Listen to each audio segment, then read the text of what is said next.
repealed and which have been repealed.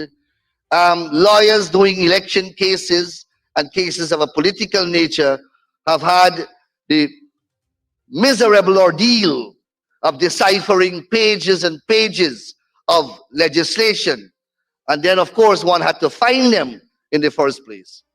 I recall distinctly when I was arguing the case in 2019 in relation to the then House registration process commenced by Chairman of the Elections Commission at that time, James Patterson, the Chief Justice of our country, the Honorable Madam Justice Roxanne George, expressed great disquiet at the state that the law was in, because it was so difficult to assemble the various pieces of legislation and then to try to understand them in a coherent and chronological way.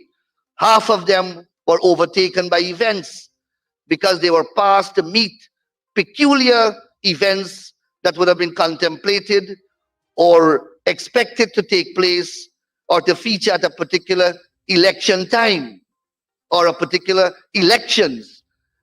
And when that elections passed, that eventuality no longer existed, but that provision or those provisions remained on the statute book, creating unnecessary ammunition for lawyers who want to advance disingenuous arguments, because the law is there and they use that to make clear positions ambiguous by injecting these different and varying and various pieces of legislation. What this exercise enabled us to do, Mr. Speaker, was to examine all this gamut of loose pieces of paper all over the landscape, to examine them scrupulously, dissect from them the irrelevant provisions, those that may have been overtaken by events, put aside those provisions that have been repealed, and to consolidate or revise, as is a technical term, all those various provisions. For example, the Election Laws Amendment Act of 2000 had about 30-something or more provisions. We had to migrate them back to their respective homes, either in the, where appropriate, either in the ROPA or in the National Registration Act. So, Mr. Speaker, even without the amendments, this exercise has been great for our law revision process, in that it has now, for the first time after approximately 3 decades, assembled all of our election laws and registration laws and related laws to those two processes. We are now putting them in their respective abode so they can be easily and conveniently accessed. Even if we have accomplished nothing more than that, I believe, sir, that we have accomplished a great lot. But these amendments go much further than that. Mr. Speaker, the bill that is before us is 63 pages in length, and the amendments that are contained therein are wide-ranging, and they cover from the beginning to the end almost of the ROPA. It is therefore physically impossible for one to go through clause by clause in this bill. One will only have to deal with the conspicuous and salient aspects of the reforms that are being proposed. So, Mr. Speaker, the first component of the bill deals with the various sections of the Election Laws Amendment Act, and to reside them at convenient places within the ROPA. So you have a series of provisions here that we are now inserting into ROPA as they are relevant to ROPA, which were found or which are in the 2000 ELA, Election Laws Amendment Act. And we have done similarly for the National Registration Act. And they are all there, the establishment of the permanent secretariat, and these are all in the laws already. It is just to situate them appropriately. The clarifying of the commission powers over the commissioner, and importantly, Mr. Speaker, one of the main policies, and perhaps I should speak to the main policies of this bill. Let me digress a little to speak about the main policies of the bill. Mr. Speaker, ROPA is nearly 100 years old, and by sheer passage of time, would have required a review in any event. However, elections 2020 brought to light the way that the legislation in its current form can be subject to abuse. Mind you, this is the very legislation that governed all the elections, including 2015, which the joint opposition won and formed the government. It presented no problems for the returning officers working in that electoral machinery.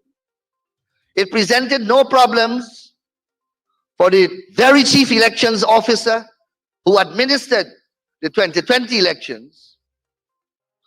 Both of those categories of officials and all others seem to have understood their functions quite well and performed them quite creditably. Come 2020, March the 2nd, election day was well. President Granger, speaking on behalf of the government, lauded the activities of voting day. And so did all the political parties contesting the elections. So did all the major international observer agencies and local observer agencies observing D-Day activity, E-Day activity, or D-Day, whichever wish. E-Day, I believe. It was when the tabulation of Region 4 began, then the mad orchestra began to play.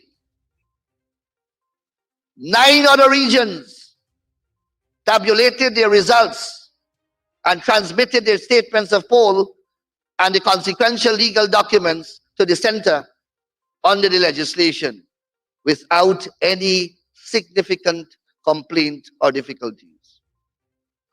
It was when the tabulation of Region 4 began that we saw a different story unfolding.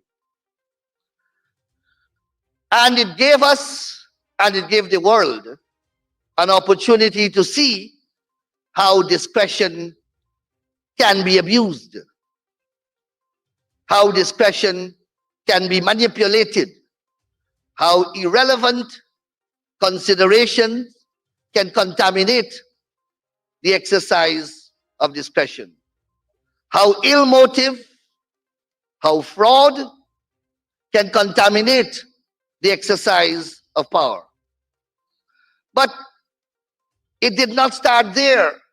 It began before with an unlawful house-to-house exercise in 2019, where the GCOM wanted to scrap the existing database and construct a new one, and carried out a house-to-house process which in record 6 weeks purported to register, according to them, over half of the electorate. When we took a full 2 years in 2008, the last time such an exercise was undertaken, to complete the entire country. What was found out in that aborted house-to-house exercise was a clear and present intent to alienate a number of qualified persons to be registered, so that you would have had a very limited and deficient base from the National Register of Registrants from which a voter list would have been extracted, thereby rigging an election even before it was called. That was the first problem that surfaced. Quite apart from the unilateral appointment of the GCOM chair, I have to abbreviate my presentation to give you focus. So that was challenged in the court, and the court ruled, as we all know, that you cannot remove existing registrants from that database, especially, or rather specifically, if they were not resident in the country, because that was the stated purpose of the exercise. To remove from the database persons whom GCOM felt are not resident in the country. And the rationale is simple. The combination of Articles 59 and 159 of our Constitution imbues to every citizen, or imbue to every citizen of this country, a power to register once that citizen is 18 years and over, once that citizen is a Guyanese. No mention of residency, meaning that if you're a resident in Timbuktu, if you're a resident in Sri Lanka, if you're a resident in the United Kingdom, once you are 18 years and over and you're a Guyanese, you can come here and be registered. And once registered, you are qualified to vote. Very simple equation. Very simple. So, Mr. Speaker, we had to then deal with that issue, and that is reflected in the amendments here, as well as in the amendments in the National Registration Act. Wherever residency, we have a duty as lawmakers to ensure that Article 8 of the Constitution is complied with. Article 8 of the Constitution says that any law that is inconsistent with the Constitution is void to the extent of that inconsistency. When we are making laws, we have to ensure, or amending laws, we have to ensure that those laws meet the constitutional litmus test. There are many instances in the current Registration Act and in the ROPA, when it relates to the compilation of the list of electors, that place, rather misplace emphasis on residency. Wherever that has occurred, Mr. Speaker, it is now being removed to bring the legislation, both ROPA and the Registration Act, in conformity with the four corners of the Constitution.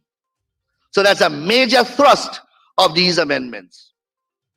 Second, Mr. Speaker, the public would be well aware that the Chief Elections Officer has a great unnecessary latitudinal width and breadth of power when it comes to the appointment of polling places. GCOM took a policy last election, and possibly previous elections too. A policy, I have no doubt, was made with the best of intentions, that they will use, as far as possible, only public places as polling stations. However, you have places in this country where there may not be a sufficient number of public places. Therefore, you have to, by necessity, to ensure that there is available voting stations for the electorate to exercise their franchise, you have to rent private places.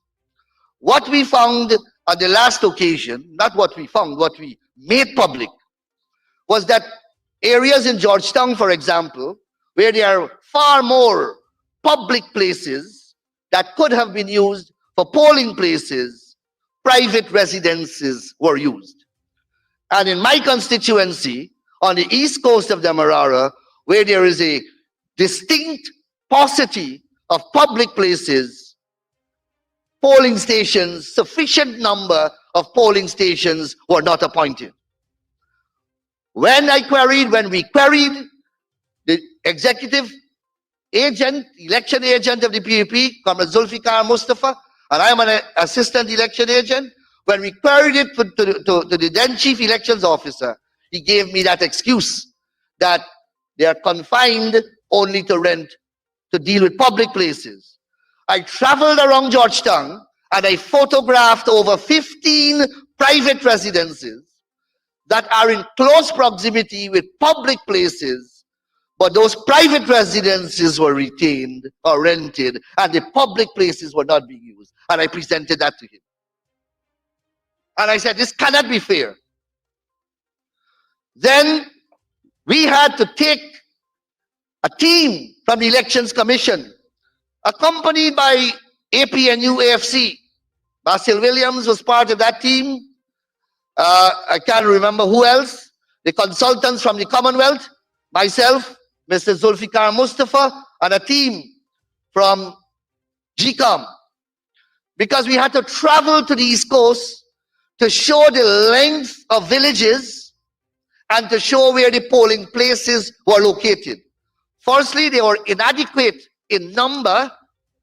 They were not properly geographically located, so there was not an equitable spread. But quite apart from the geographic spread, to make it convenient for voters, there was a minuscule number, totally inadequate to satisfy the voting population in localities. So that was a major problem. And what was even worse was that in Guyana, we must always recognize our problems as leaders. We know in Guyana at election times, there are peculiar problems because of the ethnic voting patterns.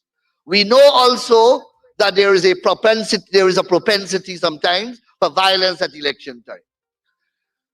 What we discovered in many areas, persons of one stronghold was taken from that, and the list for which those persons were to vote were located in a distant village, causing them to walk miles or travel miles into a different constituency to cast their ballots. Clearly intended to expose our atmosphere to unnecessary tension and possibly combustion, having regard to our history at election times and what is associated with that. Those were the things that we had to confront, so much so. 3 days before elections, there were a number of big areas where the people did not know where they were going to cast their ballots because GCOM was still not. We had to go with torchlight, floodlight into dark areas of villages on the East Coast to identify open spaces and we accepted their explanation. They don't want to go to houses, and we accepted that. The next alternative, if you don't have a public building, is a public space. So we had to go with torchlight and find playground and empty house lots. And then GCOM had to get tents and equip them overnight for people to go and vote there the next morning. And I say, without any fear of contradiction, as the leader of the opposition will say, the fear of successful contradiction, that there was a pattern. There was a pattern. And you know what the pattern was? Because we traveled both strongholds of the different political parties. Because the APNU AFC was part of that exercise, insisted that we go into areas such as Bachelor's Adventure, such as Victoria over the line, etc. And we went. And the position was not the same. They were not comparables. Only in the PPP perceived strongholds did we have these difficulties. So PPP electorates or supporters didn't know where they were going to cast their ballot 48 hours before elections day. These provisions intend to address that, not to take away the power of the CEO, to circumscribe those powers, regulate those powers, insert into the law factors that he must take into account before he chooses a polling station, and also there's a delimitation of numbers that can cast at one polling station. So we don't have overcrowding. I have said repeatedly publicly, and I'm going to say it again. If anyone, and I've put out this challenge over a year now, and nobody has accepted it, and I hope that someone will try to do it tonight. If anyone can point to a single provision in these proposals which create an electoral advantage for the PPP, I am prepared to stand up here and debate it, rather for any political party.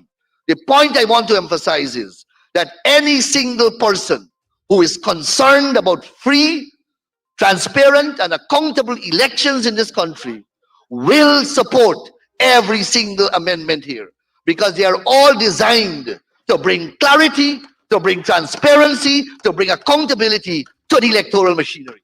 That is all. Examine them one by one. I can go through. I may not have the time, but they are all here. So let me go to the bill itself now. So clause 6 is amended, and that deals with the establishment of polling station.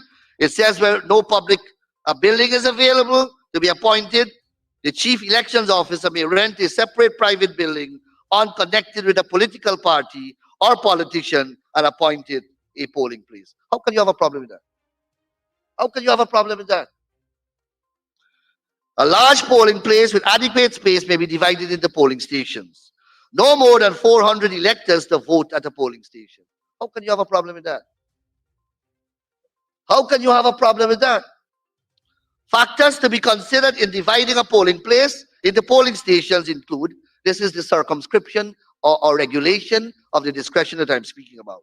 1, the number of electors on the list. 2, the size of the polling place.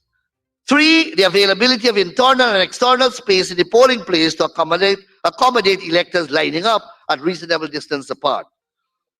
4, the accessibility of the polling place for persons with disability. How can anyone find this objectionable? And also, the chief elections officer, later in the bill, is mandated to give notice X number of days, I believe 5 days before polling day. He has to publish the list of polling stations for all to see.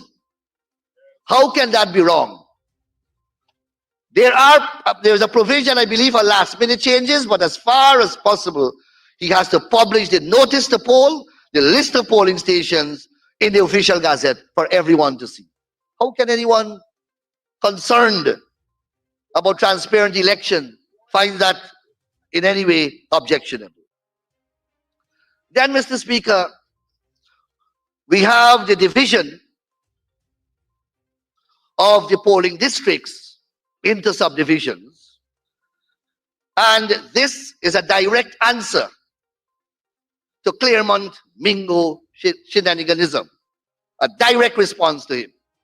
There's no 2-3 ways about that. We have countries in the world where millions and millions of ballots are counted and results are declared within a matter of days, weeks sometimes, depending upon the number. We have a couple thousand ballots in Region 4 that took us from March to August to count and resolve.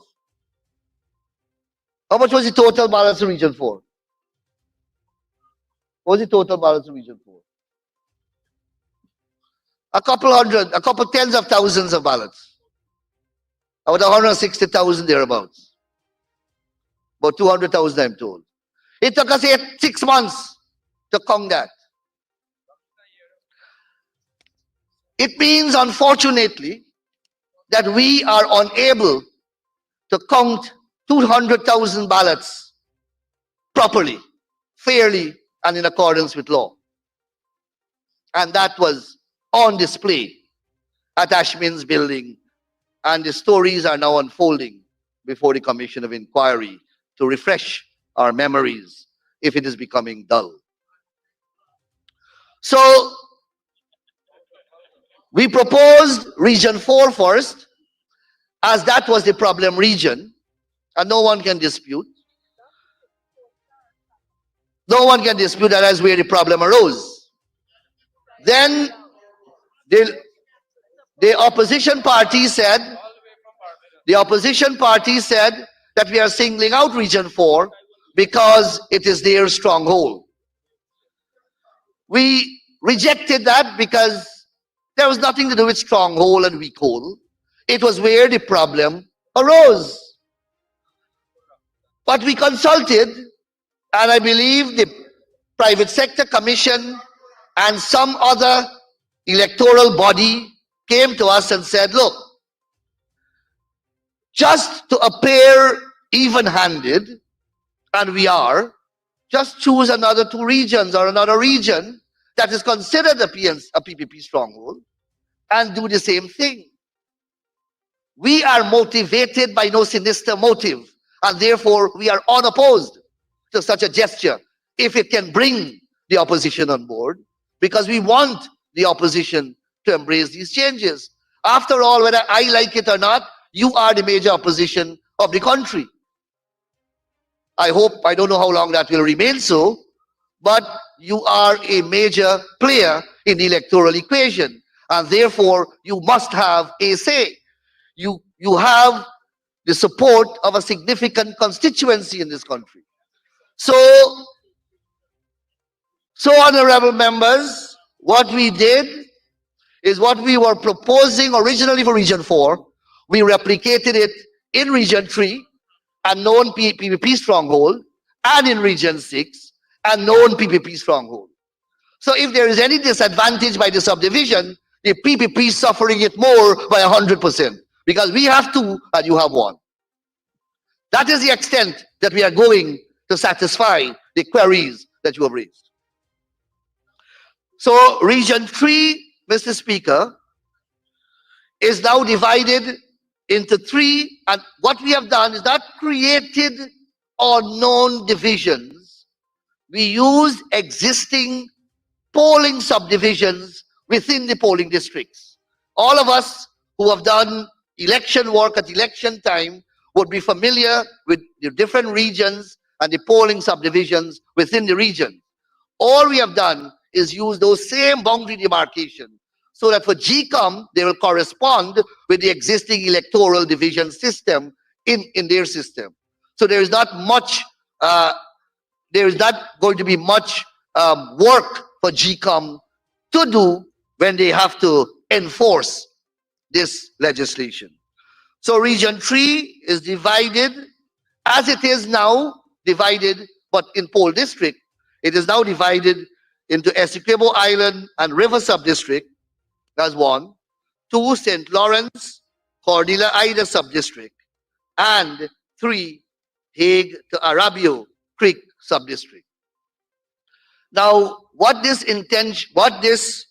amendment seeks to do is to replicate the identical structure which exists in the polling districts and to put them in sub-polling districts now, whereby you will still have a returning officer, but in each polling sub-district, you will have a supernumerary returning officer who, for all intent and purpose, will perform the very function that the returning officer would have performed for the entire region. So in Region 3, you will now have 3 tabulations being done instead of a tabulation being done in a central place.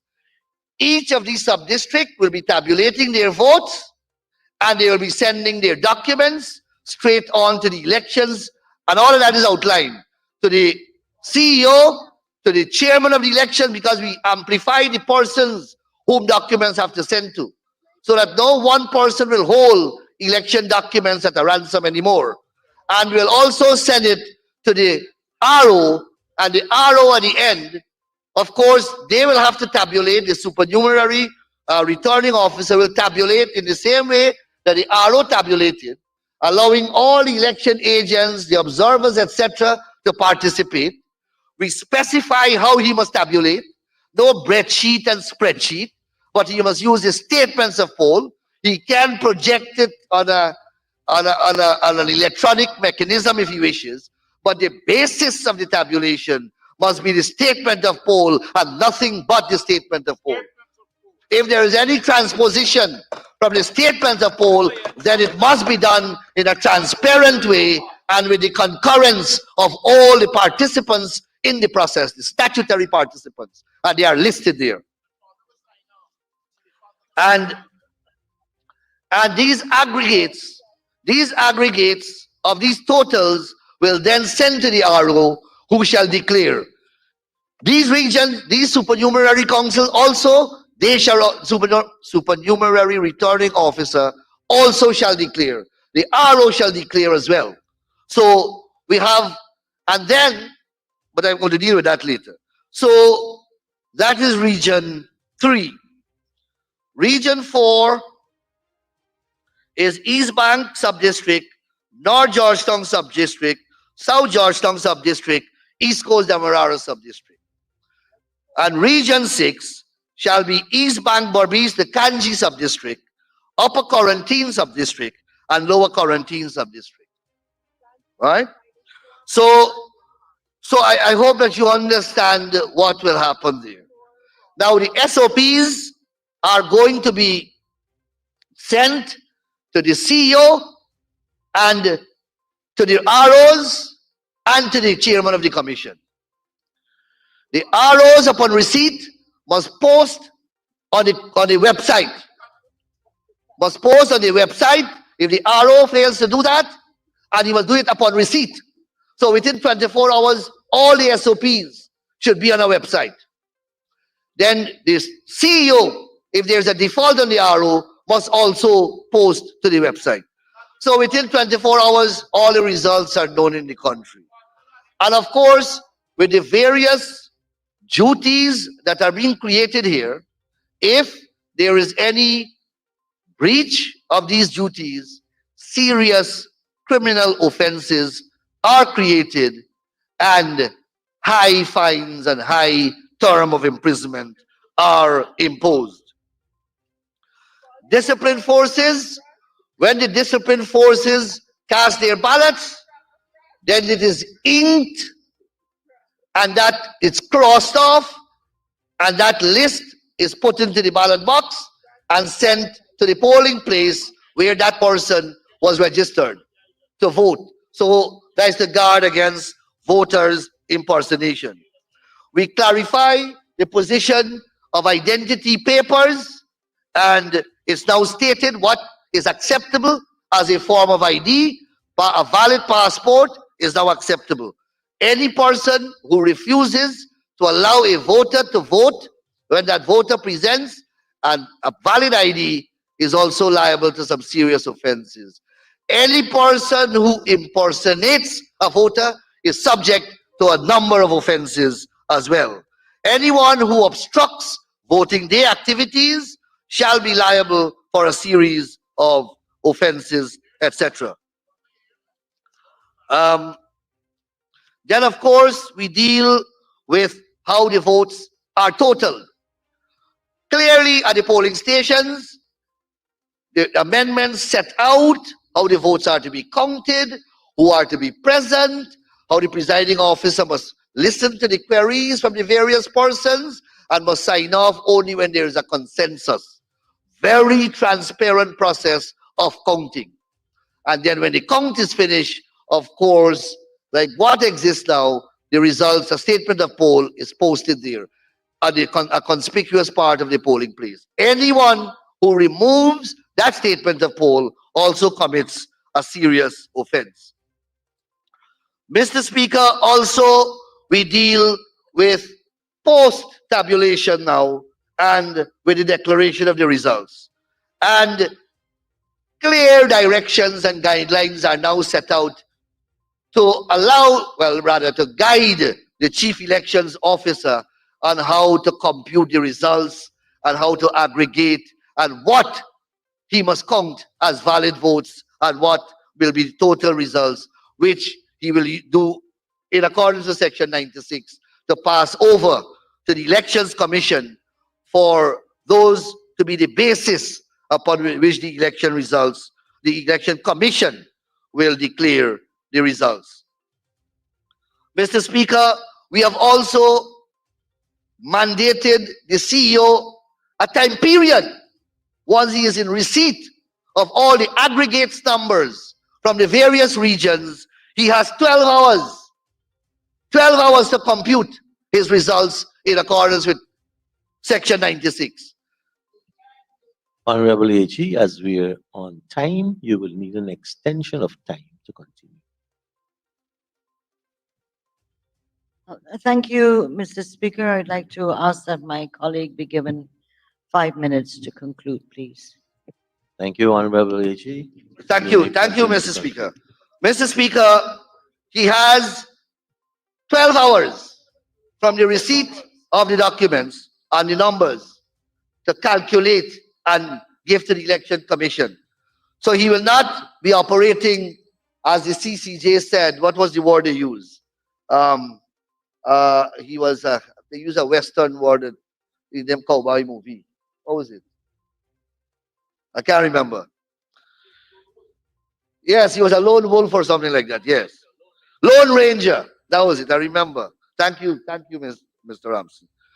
He's not a lone ranger and he doesn't operate on his own time frame. He now has a statutory mandate. And Mr. Speaker, there is a fine of $10 million and imprisonment for 10 years for breach of these obligations. Mr. Speaker, the Election Commission publishes manuals, and I have no doubt that they do so with utmost bona fides to guide their election staff on election day on how to perform their respective functions.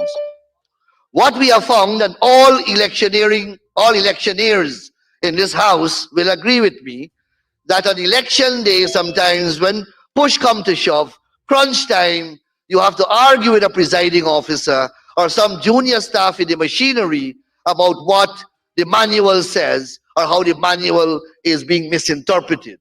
Most times, Mr. Speaker, well, on every occasion, the manual ought to be in conformity with ROPA, the statutory code by which elections are conducted in this country. Sometimes the manuals collide with ROPA, or sometimes they contravene ROPA. But to convince a junior staff on election day of that is an impossibility. They are following that guideline, that manual, like a Bible, and that can lead to problems. When you try to get onto a CEO or an RO, you have great difficulties. What we are stipulating now as a matter of law, that any manual that GCOM wishes to use, and they have the autonomy to use any number of manuals that they wish, they must make them public at a period of 30 days after proclamation. 30 days before election day, they must make those manuals public so that they cannot change them after making them public. So that we have the time, all political parties have the time to scrutinize those manuals and find objections to them. Mr. Speaker, I am sorry that I have had to hurry my presentation. As I said, it is impossible for one to cover the breadth and width of the amplitude and gravity and magnitude of the menu of proposals that are here.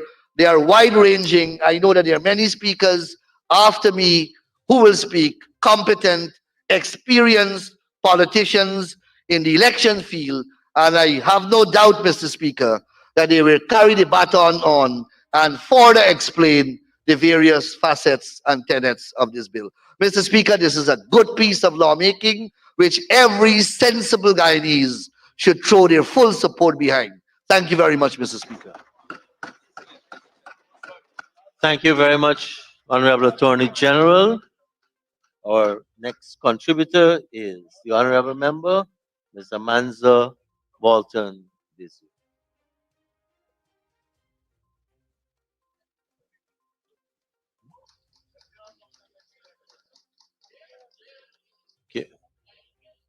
Just before the honorable member starts her contribution, I would like to call on the Honorable Minister of Parliamentary Affairs to move the suspension of the standing order so that we can continue with this sitting to the end of the business of the sitting.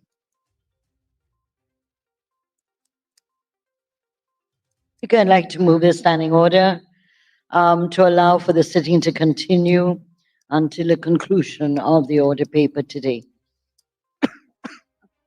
Thank you, honorable members. The motion is moved. Those in favor? Those against? Ayes have it. We are going to go beyond the 8 o'clock hour and to conclude when the business of today's sitting is done. Honorable member, you may now make your contribution.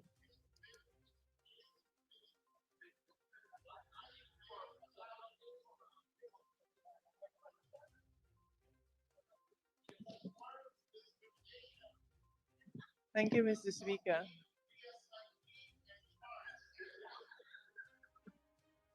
Mr. Speaker, I wonder why is it that before I've gotten a word in edgewise, the honorable member seeks to distract. And that's a good thing. Predictability is a very, very good thing when it comes to governance. But you wouldn't know that, would you? Anyway, Mr. Speaker,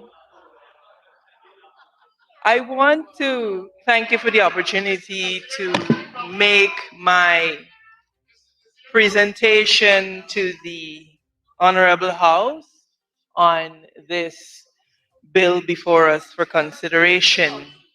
It is absolutely important, and I have to agree with the Honorable Attorney General.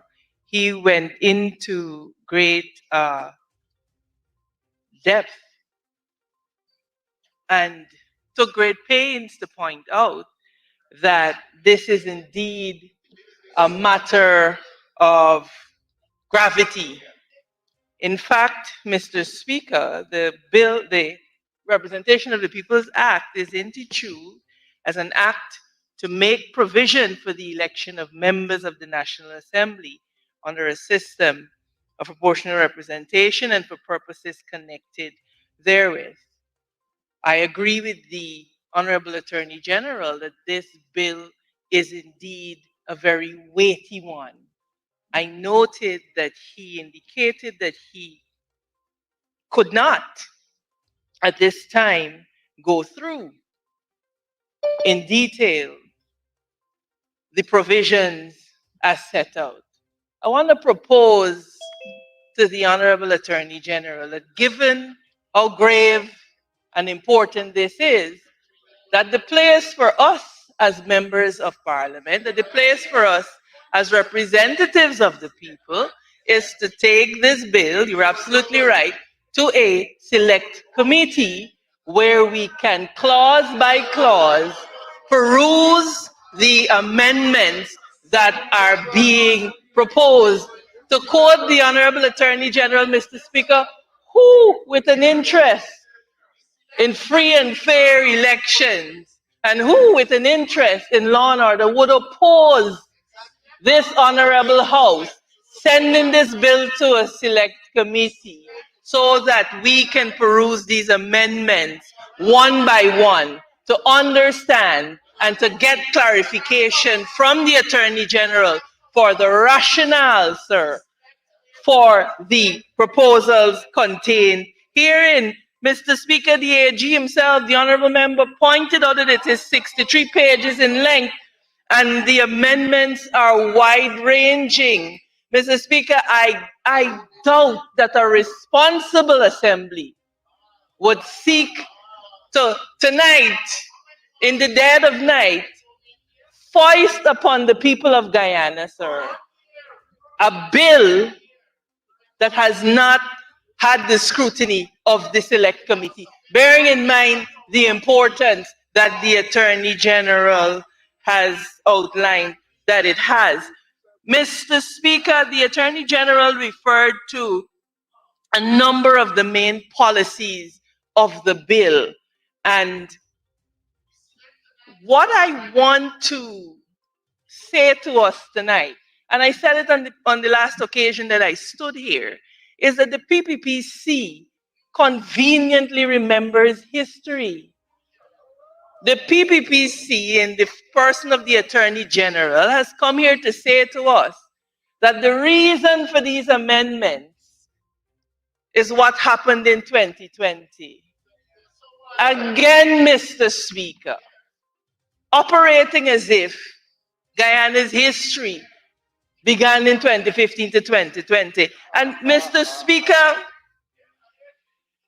I want to say that and caution us that we really should not, as a responsible assembly, ram these amendments down the throats of the people of Guyana using their one-seat majority. The Honorable Attorney General himself said and acknowledged that we on this side of the House represent a significant proportion of the people of Guyana.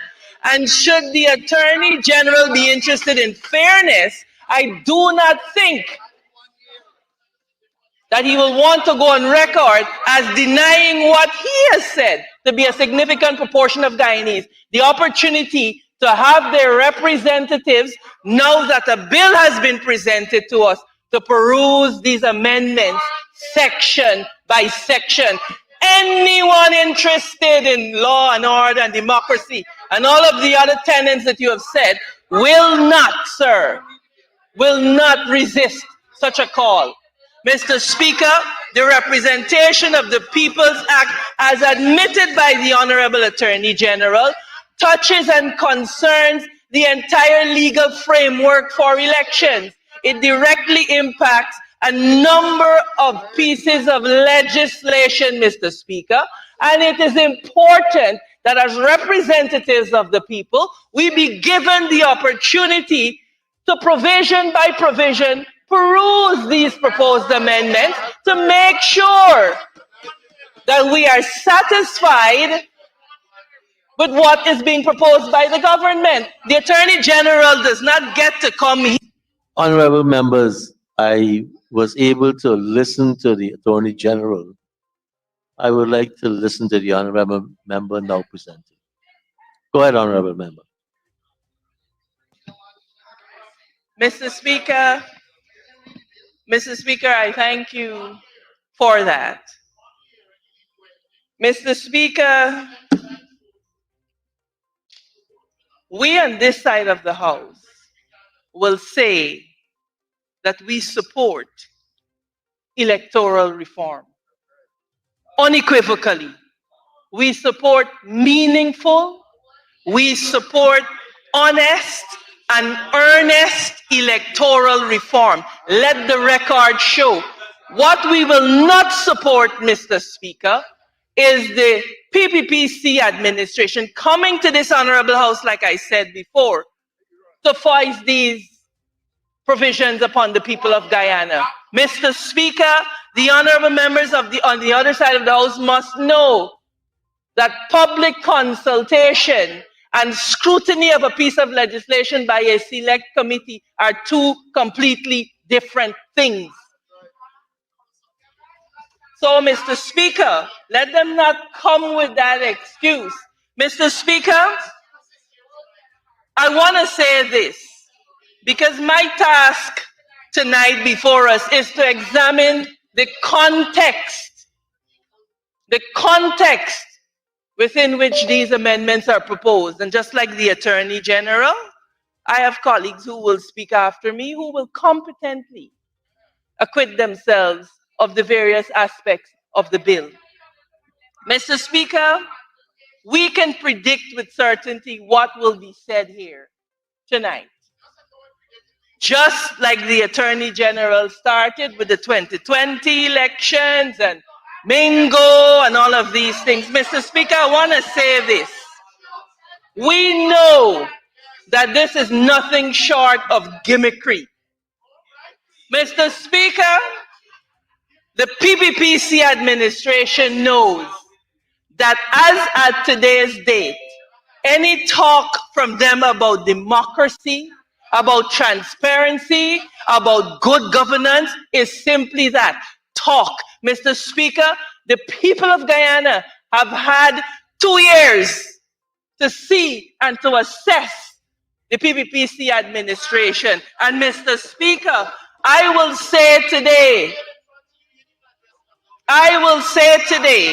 that the people of Guyana have seen that this country, Mr. Speaker, that this country is in a state of democratic backslide, the likes of which we have never seen before. Mr. Speaker, the guardrails of our democracy are so brazenly and so wantonly being eroded, Mr. Speaker. Brazenly and wantonly. And Mr. Speaker, when we talk about democracy, the PPP wants us to pretend as if they are the bastions of democracy. When if we recall, Mr. Speaker, even the so-called branded guardians of democracy have parted company with them and are now openly critical of their corruption, their greed, and their avarice. Mr. Speaker, I am addressing before us the context in which the PPPC is seeking to move these amendments. Mr. Speaker, they have come into this House with the hopes that they can rally the people of Guyana to support them with cries of bingo and who rigged and who didn't rig, Mr. Speaker, and they're doing it with the sole aim of distracting from their mismanagement of the economy. They are doing it with the sole aim of distracting from their inability to bring relief to the poor and working class Guyanese. Mr. Speaker, the lived reality of the people of Guyana today is blackout multiple times a day, dirty water coming through their taps, if any water at all, and the average man struggling to put food. This is the context in which, Mr. Speaker, the PPPC is coming today to ram these amendments down our throats. Mr. Speaker, let me say that, they can scream and detract all they want, but it does not take away from the lived reality of Guyanese. Mr. Speaker, I want to address our minds to the theoretical underpinnings of what is being brought here before us. I anticipate, Mr. Speaker, that from the array of speakers we will hear ad nauseum about the 2020 election and the threat to democracy and all of that. Mr. Speaker, the truth is that for decades now, the call has been clarion for electoral reform, both by international observers and by Guyanese and civil society. Mr. Speaker, these calls were not born out of thin air. Events happened. Events before March 2020. Mr. Speaker, we remember in 2011, when the then CEO presented to the Commission the allocation of seats, you purportedly arrived at using a formula that he never presented to the Commission, but he arrived at a result. Mr. Speaker, we remember that. Thankfully, Mr. Vincent Alexander caught him in the act. Mr. Speaker, Guyanese remember in 2006, when the same CEO announced a result, sir, that was not in keeping with the votes cast and resulted in the AFC in Region 10 being denied their rightful seat. Mr. Speaker, we remember in 1997 when the then chairperson left a meeting of the commissioners, went, swore in the late Mrs. Jagan as president, unbeknownst to the rest of the commissioner. And our history records, Mr. Speaker, the throwing over of the writ over your shoulder, the greatest act of judicial disrespect that we have ever seen as Guyanese. Mr. Speaker, so the PPP doesn't get to come in here tonight to pretend to be the morality police. They don't get to come in here tonight to be the morality police. And Mr. Speaker, I make this point to say that as a House, we have two options. We can come here and we can continue to point the finger, or we can get down to what the people of Guyana deserve: proper, meaningful electoral reform. And Mr. Speaker, what that does not look like is what the PPP is purporting to do here tonight. Bring amendments. Use the tyranny of your one-seat majority to foist it on the people of Guyana. That is not what meaningful electoral reform looks like.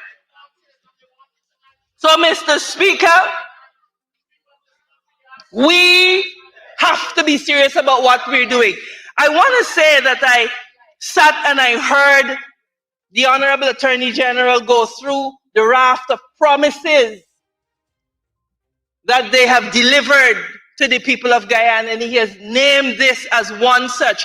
On the last occasion I was here, Mr. Speaker, standing in this very spot, I spoke about the quality of the legislative enactments that we are purporting. Mr. Speaker, it is not about ticking promises. It is also about qualitative elements of what we are doing. And Mr. Speaker, I am submitting to us tonight that there is no way in one night we can go through and assess the quality of this bill in this session, Mr. Speaker. It needs to go to a select committee. Mr. Speaker, I want to say that the government, for all intents and purposes, Mr. Speaker, is not serious about electoral reform. They're not serious. And their attitude, Mr. Speaker, says to us that they have no intention of getting down to real, meaningful reform. Mr. Speaker, very, very important to this issue of electoral reform. Bearing in mind, sir, I will say that the IRI recently concluded a poll which showed that 38% of the people of Guyana did not believe that the results reflected the will of the people. And 81% of the people of Guyana want electoral reform. And I am submitting to us tonight that that does not look like the PPP coming to ram down our throats these amendments.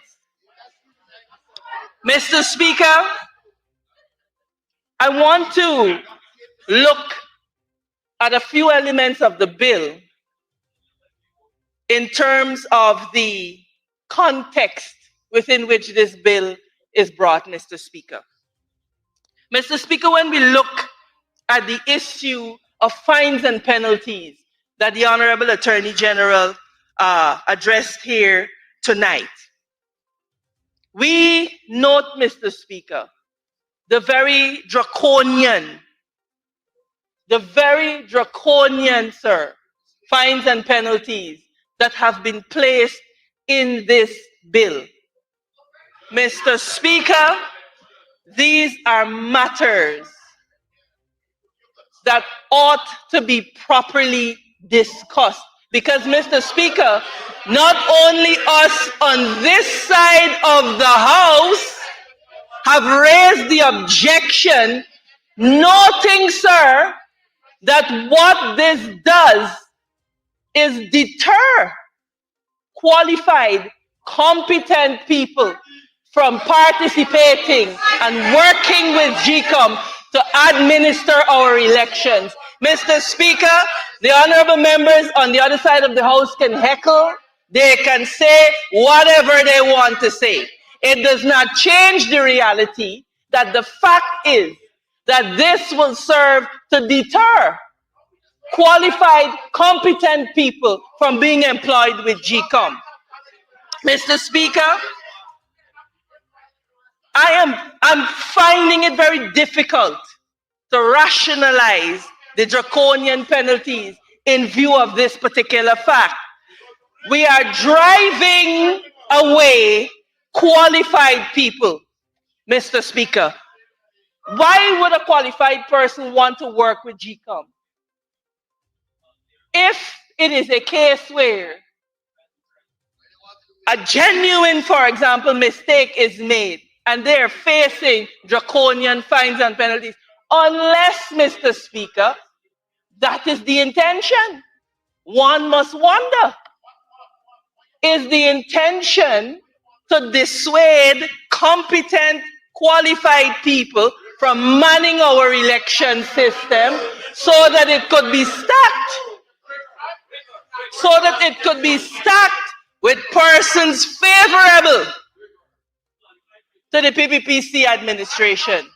One must ask the question, Mr. Speaker, and just so that we know that this is not conjecture, they must tell you that they objected to 72 persons. 72 persons who were appointed to be officials at the upcoming LG. They wrote objecting to those persons, to the CEO. And you know what the CEO responded to say to them? Listen to me, if you are going to object to these people, we already have such a challenge with manpower that the LGE will not be able to come off at the time that you want it to come off by. They must tell you that. So, Mr. Speaker, this is not about conjecture. Mr. Speaker, this is a live situation that is happening right now. Right now, as a result of these proposed amendments. Mr. Speaker, we have to ask the question whether this is the motive. Mr. Speaker, you know, it doesn't strain credulity that the PPP would want to stack the system with people that they view as their people. Mr. Speaker, they will be, as the government, in a position to offer persons that support them the protections from the type of prosecution they are prescribing here in law. In other words, man, you do your thing. We got you covered. Mr. Speaker, it does not strain credulity when the PPPC has demonstrated their willingness and their ability, sir, to shelter their agents who are involved in wrongdoing. Mr. Speaker, in my own portfolio, I am thinking now of our High Commissioner to India, Mr. Speaker, who for all intents and purposes unleashed the vilest of attacks against a female in India, and he is still sitting comfortably as our High Commissioner. So, Mr. Speaker, they have demonstrated this ability to protect their people who are involved in wrongdoing. So they're going to tell them, y'all go, we got you covered. We will not allow you to be charged. That is the motive, Mr. Speaker. That is the motive. That is the motive. Let us not fool ourselves, Mr. Speaker. They want to stack the system with their people. Mr. Speaker, I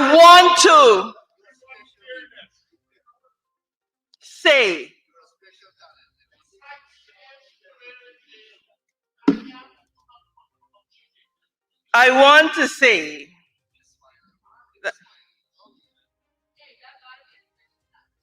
thank you for recognizing that I am a special talent, Honorable Member Nandlal. But I will say this, that we on this side of the House, in taking up what the Attorney General has said, are not opposed to electoral reform. We are willing to support the amendments as long as we are satisfied that they meet the criteria, that the rationale is sound. And Mr. Speaker, I am repeating here that we will be able to do that in a select committee, sitting with the government and reviewing these provisions one by one and bringing it back to this Honorable House to say that this is an effort that we have made collectively. Mr. Speaker, the point that I want to make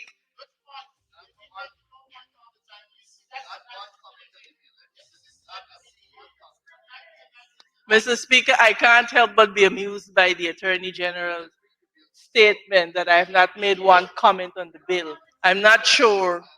Well, anyway, he left the room, so he must not have been following. Mr. Speaker, in excess of 46 amendments, and the Honorable Attorney General has indicated that he will not be able to go through all tonight, but is trying to take me to task for not rushing. Mr. Speaker and Honorable Member Nandlal, this is my 30 minutes, and therefore I will say what I want to say on the bill. You will not prescribe what I say. Mr. Speaker, the final point that I want to make in terms of the context within which this bill is brought is that, as noted by the Honorable Attorney General, there are a number of interrelations with other pieces of legislation. One we will consider here tonight, Mr. Speaker, the National Registration Amendment Bill, Mr. Speaker. The electoral laws, Mr. Speaker. There is a Webster of provisions, and we are not satisfied on this side of the House that they have been able to be properly and thoroughly reconciled. My suggestion, as the honorable member and the other house has asked, is for us to take this to a select committee so that we can review it. Anyone interested in transparency and democracy will not object to that. Mr. Speaker, I want to turn our attention to Part 4A, the preparation of the official list. And I will give you, for example, Mr. Speaker, one concern that we have on this side of the House that we believe has not been properly ventilated in terms of the rationale. Mr. Speaker, if the Commission saw the regs by order, notwithstanding anything contained in any other written law, the electors to choose the members of any local democratic organ other than a regional democratic council or other local government authority shall consist of names extracted from the official list of electors under this section and registered with an address of the local democratic organ or local government authority. Mr. Speaker, the Honorable Attorney General went into detail to speak, well, not detail, he mentioned in passing the issue of residency. Mr. Speaker, we believe that this is a matter that requires much more thorough interrogation to come to a position that is progressive and that is responsive to the reality on the ground, Mr. Speaker. That is what we truly believe. And so we are asking, Mr. Speaker, and my colleague, the Honorable Shadow Attorney General, will speak to this in greater detail. Mr. Speaker, we want to examine Section 87 in terms of the context again. And the Honorable Attorney General mentioned the issue of the supernumerary officers. Mr. Speaker, the question arises as to the capacity of the system with these new manpower requirements that we are imposing. Mr. Speaker, how has that been studied out? What are the implications for GCOM? What are the implications for its operating costs, Mr. Speaker? These are all very pertinent and relevant issues that have to be considered. Mr. Speaker, the Honorable Attorney General mentioned as well, sir, the issue of premises for which polling stations must be located. Mr. Speaker, for example, we wish to recommend that the House considers, and this is something we can speak more to in a select committee, that the House considers perhaps giving parties the option of a no objection rather than leaving this to the chief elections officer. So, for example, the opposition parties may say, look, We do not agree with this premises. We agree on this one. Mr. Speaker, that is an option that is not explicitly spelled out and should be explicitly spelled out. Mr. Speaker, the other issue that we want to look at in terms of the interrelated nature of this, Mr. Speaker, we want to look at two issues. Before you look at the two issues, I'll need to give you some time.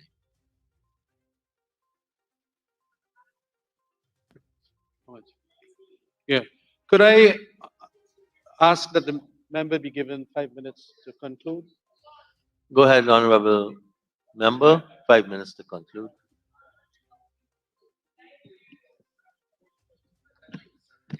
Thank you, Mr. Speaker. Mr. Speaker, I have 5 more minutes, and in that time, I wish to say to us here, sir, that these over 46 or so amendments require a thorough examination. Mr. Speaker, we will continue to repeat on this side of the House that we require, as the representatives of 49% of the population, as the Honorable AG stated, that this bill go to a select committee so that we can review it. Mr. Speaker, I will say that this issue of consultation and public consultation is a different matter from when a bill comes into this House, that it should invoke the parliamentary procedure of being sent to the select committee. Mr. Speaker, in wrapping up, I want to say this, that we have to be serious, and we have to be serious in this House about electoral reform, Mr. Speaker. Mr. Speaker, we are standing here and we are talking about this wide and sweeping ROPA. And Mr. Speaker, they are low-hanging fruits that we can pick, Mr. Speaker, to demonstrate to the people of Guyana that we are really interested in free, fair, and transparent elections. Mr. Speaker, this issue of biometrics at the place of poll, any person, Mr. Speaker, interested in free and fair elections, why would they, to use the Honorable Attorney General's words, why would they, sir, reject this issue of biometrics at the polls? Mr. Speaker, they are saying, oh, it precludes people from voting, when the truth of the matter is, Mr. Speaker, all that it is doing is confirming that you are who you say you are. Which person interested in transparency and in fairness, Mr. Speaker, will resist that? Mr. Speaker, one other observation, and this is in the context in which this bill is brought. Mr. Speaker, I note that there is a hearkening back, Mr. Speaker, to the 2001 list or the 2001 database. And given that these matters are interrelated, sir, I wonder whether the AG can make clear here tonight why we are not referring to the 2008 database that was created, sir, out of that house-to-house exercise.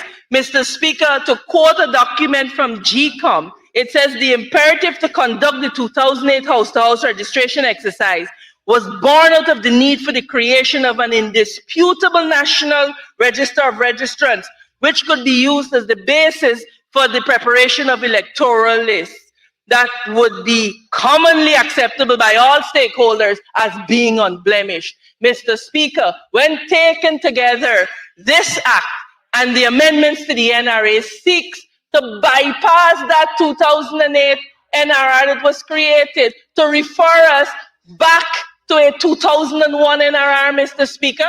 Mr. Speaker, it appears to me that the result of that would be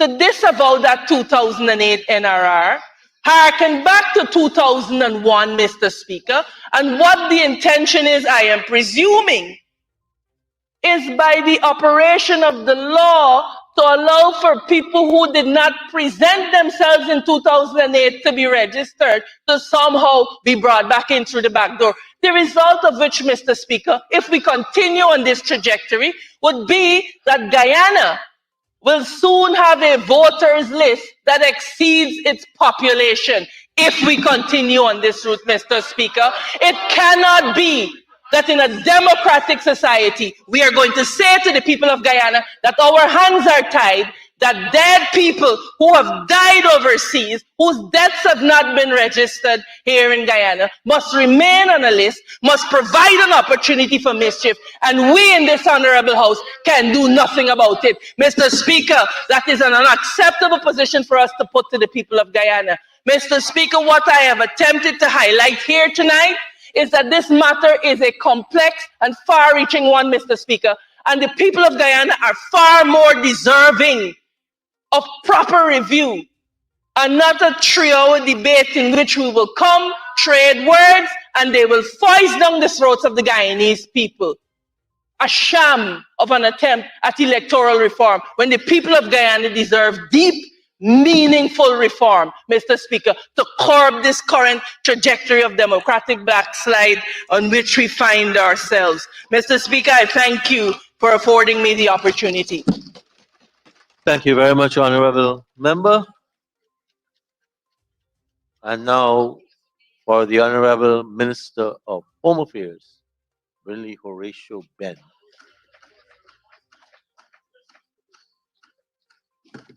Thank you, Mr. Speaker. Mr. Speaker, it's really difficult and still somehow traumatizing. So, hear the honorable member who just spoke before me go through a presentation which basically suggests that the APNU-AFC has no real interest in electoral reform, in dealing with the questions which we have experienced, which we have suffered by in relation to the questions of elections in Guyana. Subversion of our democracy, the criminal acts which were perpetrated in relation to the elections, as recent as the 2020 elections, but in fact which go several cycles, several decades, several elections periods, where they, in the form of the PNC, and later the APNU, and now the APNU-AFC have been involved in elections rigging in Guyana and subverting the democracy of our people and stealing the will and the votes of our people.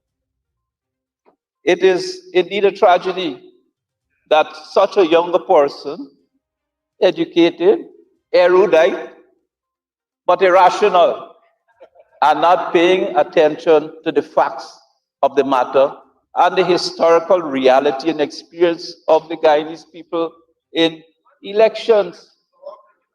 It's really, really a tragedy. And the fact that she has been put as the lead, the first speaker on that side, in respect of this matter, ahead of other persons, ahead of the Rambutans and the others, and some who are not here, ahead of Ms. Walda Lawrence, to present on this matter speaks to the continuing insidiousness of this political party, the APNU-AFC, on that side of the house, in respect of continuing to undertake acts, to undertake stratagems in relation to continue to undermine, to suborn, to destroy our democracy and the peace, the security, the goodwill, and the proper living together, the coming together of the Guyanese people. The problem of elections is the one which, whether you say it is ethnic voting, whatever kind of voting or whatever, is the problem where advantage has been taken of ethnic differences and other differences to hold on to perceived vote banks, to hold on to enclaves, to hold on to persons who are kept in thrall, who are kept captive by political messaging of a negative form merely for the position, merely for the intent of holding on or attaining political power wrongfully. The AP and UAFC in this house, even though the member before me, honorable member, Ms. Desi, who spoke before me, said that they were somehow in support of electoral reform. The AP and UAFC in this house and in this place owe the Guyanese people an apology.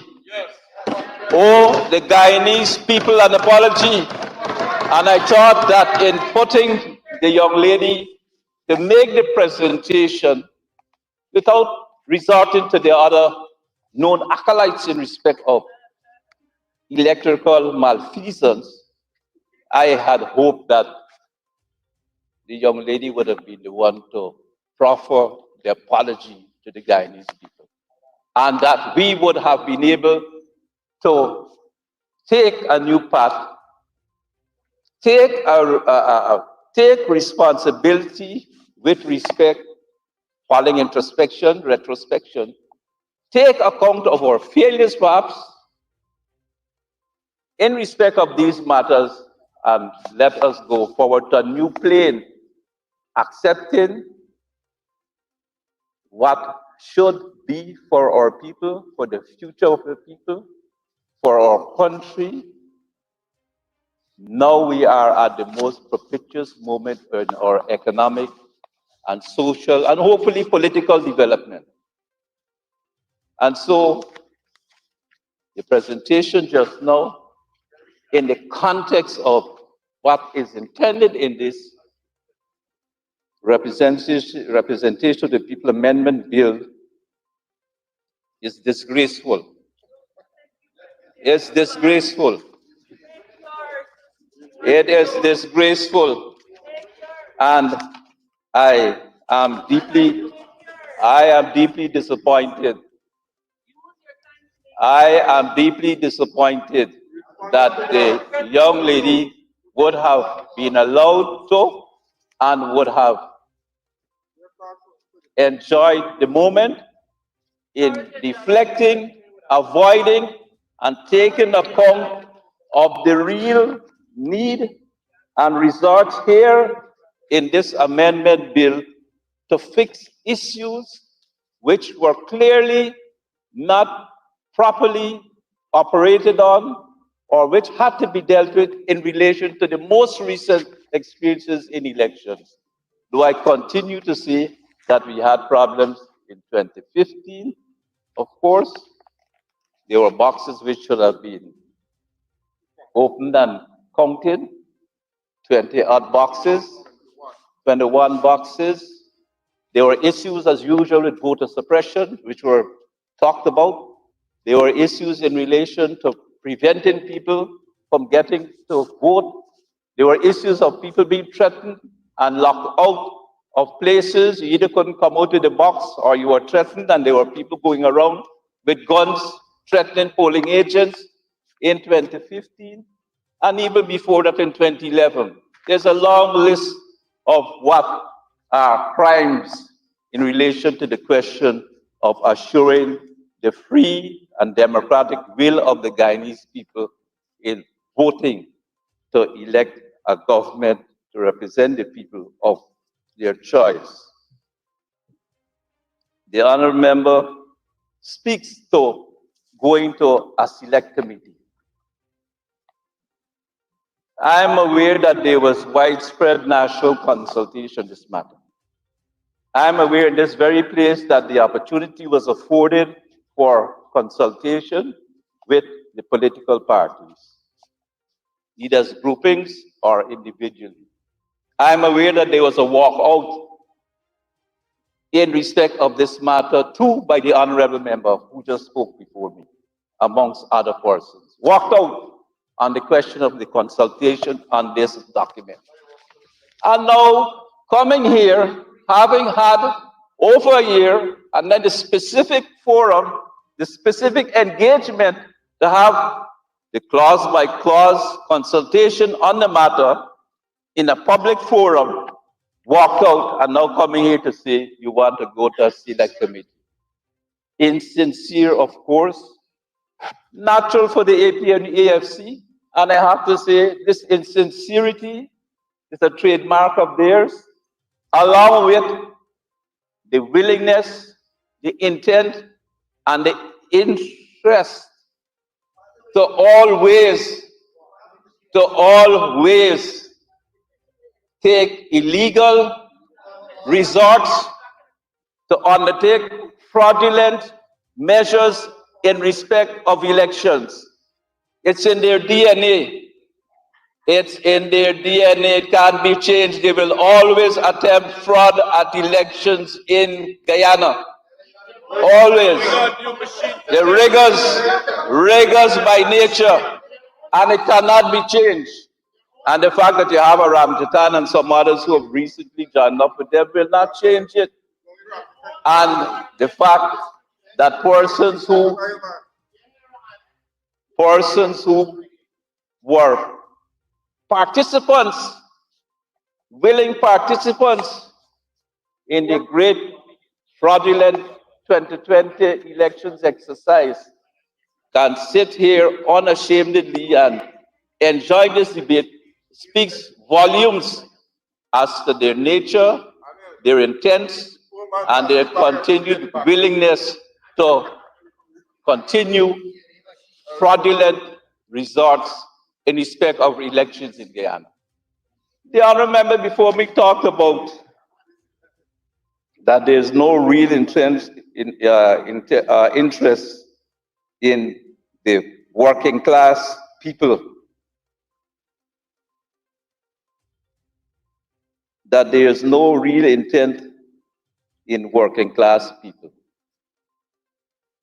no real interest rather, and that this engagement is merely a talk, and this document is a gimmick. And every time they've had the opportunity, particularly from 2019, I believe, in respect of the NRR, in respect of the appointment of the GCOM chair in the form of a Mr. Patterson, and all the stages, all the efforts which are made at the courts to change the undertakings they did in respect of the electoral laws and the proper conduct of elections, they lost in the courts. They lost in the courts. And in spite of all of that, not only in Guyana, but at the CCJ, the apex court, they lost. In spite of all of that, a young trained Guyanese lawyer would be the first speaker here to speak on this matter and to say that this document, the changes, the amendments in this document, which are clearly intended to protect the electoral system, the machinery from malfeasance, continued malfeasance, from distortions, from any issue, preventing any issue which will thwart the will of the Guyanese people, and which were given by repeated examples from the presentation of the Honorable Attorney General. They would come here and say that this is gimmickry, this is not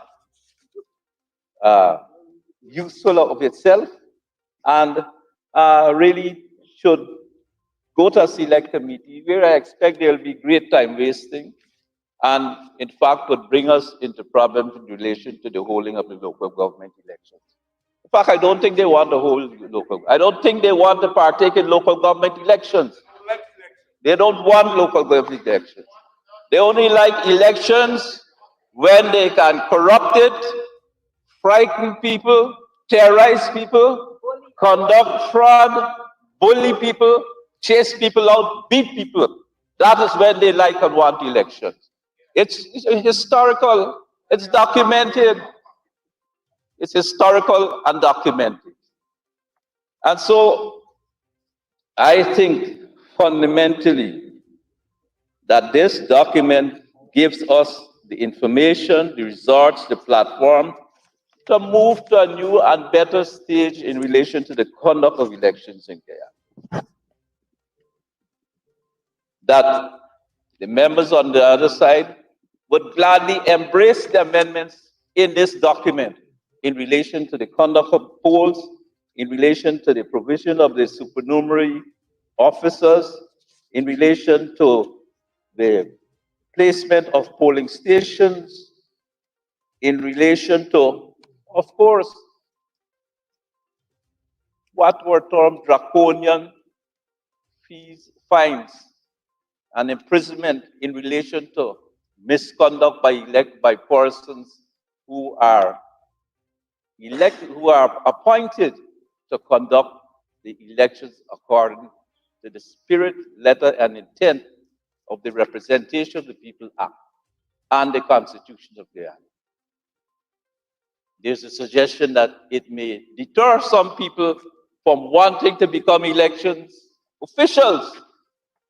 If it deters anyone, it would be those persons who would have either the subliminal message or the distinct intent, or would have been placed to conduct the elections in an improper way.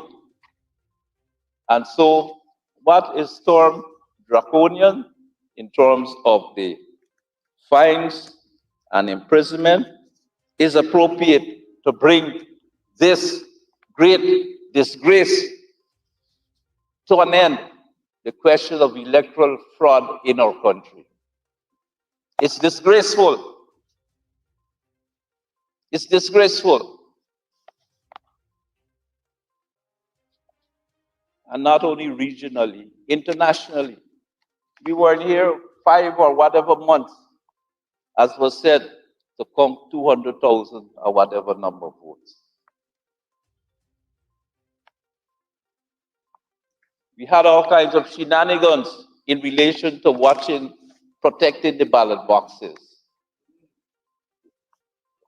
The most distressing moment in Guyanese history over the last 3-4 years were that period, those moments. But I wouldn't make it personal. I am not going to make it personal. Not now. I am not going to make it personal, no. But I would still have to thank Honorable Member Priya Manichan and Dr. Frank Anthony for coming to my aid and assistance while I was still out there. But I'm not going to make it personal. I never will.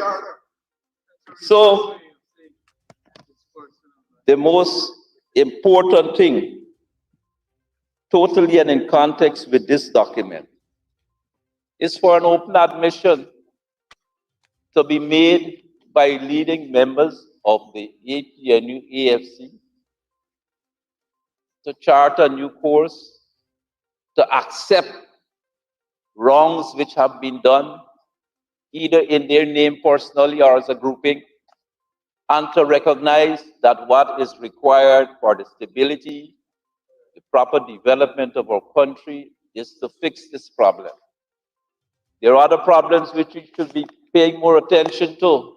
The question of the sovereignty on the western border, the question in our discussion in terms of the budget, in terms of making the most efficacious use of the monies for development, the question of how do we restore our agricultural sector, the mining sector, the bauxite people who suffered because the river was blocked, the Berbice River was blocked.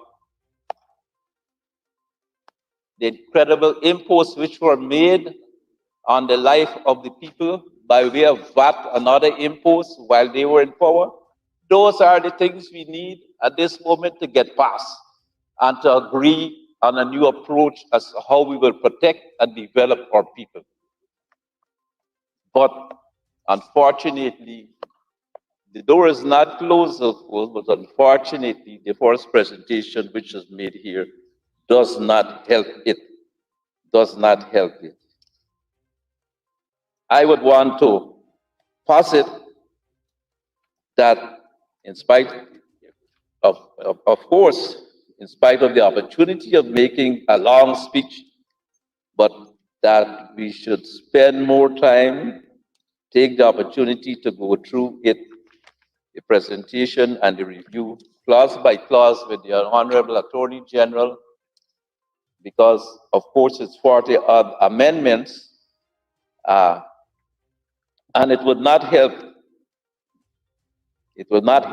for me necessarily to go speaking beyond what I've already said, given the seeming time constraint and the necessity to specifically identify the clauses here which need to be dealt with in committee. So with that, Mr. Speaker and honorable members, I fully support the amendments in this bill, fully support these amendments. I recommend it to the House. I say again, it provides us with the opportunity to gather around, put our minds together around the necessity for accepting and working with these amendments and making it work for our elections so that we could protect our democracy, so that we could protect our people as we go forward in the ennobling task of developing our country. The ennobling task of developing, bringing together a multiracial, multi-ethnic, multicultural, multi-religious country, remarkable to any other place in the world. The failures which we have had so far are resident in the changes which could be brought around by way of these amendments on the question of this democracy here in Guyana. And we have to acknowledge our collective failures on the matter. This document provides the opportunity to get around and get past and above these collective failures in respect of electoral democracy. And it is for that reason that I fully support and commend this bill from the PPPC in relation to further strengthening democracy, democratic culture and behavior in this our country, Guyana. Thank you very much. Thank you very much, Honorable Minister of Home Affairs. And now for the Honorable Deputy Speaker, Mr. Lennox Schumann. Mr. Speaker, can you hear me? Yes.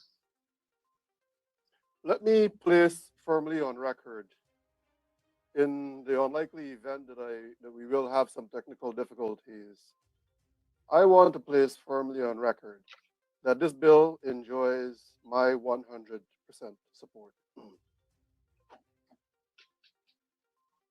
It was only about 2 weeks ago, Mr. Speaker, that I testified for the Commission of Inquiry on Elections in Guyana. I have had to go through the very horrifying task of having to identify what transpired after the March 2nd polls closed and everything that ensued after voting and with Region 4. I have had to relive minute by minute all of the events that transpired. It is the first time in my life and in many other young people's lives that they would have had an opportunity to vote or to witness an election. And what the people would have seen would not be representative of what the future Guyana should have looked like. I remember some of my colleagues. When I say colleagues, I'm talking about opposition colleagues who were in the House, who were part and contributors to the possible theft of a nation. I remember very explicitly, Mr. Speaker, having to pick up the Honorable Robson Ben right at the back of the very chamber where Parliament is held now, after he was thrown over a rail. These things should not happen in a modern democracy. I am taken aback by my parliamentary colleague, Ms. Desir, on her presentation, speaking about sending a bill to committee.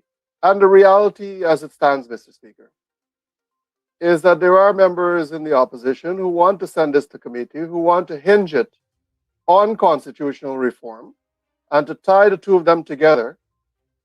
But yet, in their quiet conversation, they have no intent, no appetite to support constitutional reform.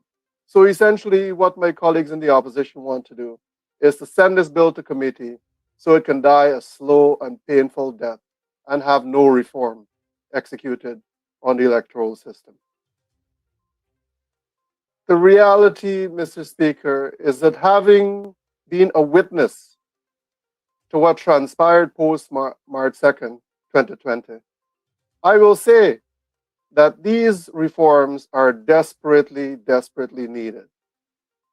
The fact that you may not have requirements for biometrics at a polling station does not eliminate the possibility of that. Having so many lawyers on both sides of the House who are more amply qualified than I am in legal matters, they would know fully well that Article 163 gives the Guyana Elections Commission the authority to utilize whatever measures they have to ensure that the process is fair and transparent. What this bill does not do, it does not hamstring the Guyana Elections Commission from being innovative in how they conduct polls. It opens the door for the Guyana Elections Commission to now explore those possibilities. And I will say, Mr. Speaker, and I would rather be very short, very succinct, and to the point. There is no point in beating around the bush. This bill does exactly what it needs to do to ensure that what transpired in 2020 never happens again. Mr. Speaker, that is where I rest my remarks. As I have said previously, time and time again, I would rather be very succinct and to the point, and this bill enjoys my 100% support. Thank you. Thank you very much, Honorable Deputy Speaker. And now for the Honorable Member, Mr.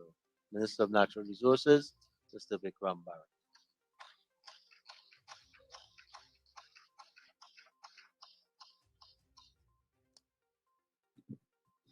Thank you, Mr. Speaker. Mr. So fully support the Representation of the People Amendment Bill, Bill number 24 of 2022. Mr. Speaker, it is very strange that any opposition, as a matter of fact, will not support amendments that would strengthen the electoral process in a country. When the very opposition every single day for some of the very measures that are placed in these amendments tonight. Mr. Speaker, every single amendment in this bill this evening is to strengthen the transparency, strengthen the fairness, strengthen the accountability, and ensure we have free and fair elections in Guyana. And if there is an opposition that is not prepared to read the bill and to debate it tonight, then we are in a sorry state as a country. Mr. Speaker, the opposition loves to speak about government using taxpayers' dollars. Mr. Speaker, if I may remind them and let the people of Guyana know that the very taxpayers' dollars are paying the opposition MPs as well. They are receiving taxpayers' dollars. They are enjoying unlimited duty-free concessions similar to us on this side of the government house. They are receiving similar benefits as member of parliaments similar to us on this side of the house. So it is their duty to the people of Guyana to ensure that they come to this house prepared to debate such an important bill. Such an important bill, Mr. Speaker. So it is a very sad state and a sorry state when you have an opposition that is not willing and prepared to debate on such an important bill. But to use the easy part and said, let us take it to a special select committee. Miss, Mr. Speaker, I've been in the National Assembly since October 2016, when this very AP and new AFC was in government. And I have seen them taking a number of bills to the Special Select Committee that are probably still somewhere in the Special Select Committee. We have never seen the daylight of some of those bills that they themselves took to the Special Select Committee. Mr. Speaker, it is just a ploy to delay the process. It is just a ploy to frustrate the work of the government. It is just a ploy to delay the local government elections 2023, which will obviously embarrass the opposition. Already, there are issues among themselves. So that is why they were not participating in the consultations that we had. Instead, they were busy dealing with divorces. The AFC divorcing APNU on the 31st of December. They're busy fighting who should be opposition leader and who should not be. They're busy rigging their own internal elections, as one member of parliament who unfortunately is not here for obvious wrongdoing commented in the public that their internal rigging. So, Mr. Speaker, how can you trust an opposition where their own internal issues with election, they're rigging their own internal elections? How can they safeguard a national election? Mr. Speaker, 2020 is being used or being mentioned so casually, as if, it was no big thing. Mr. Speaker, that was an embarrassment to the people of this country. It was an embarrassment to this country as a whole, where many of their members were sanctioned. Many of their members, unfortunately, lost their visas as well, too.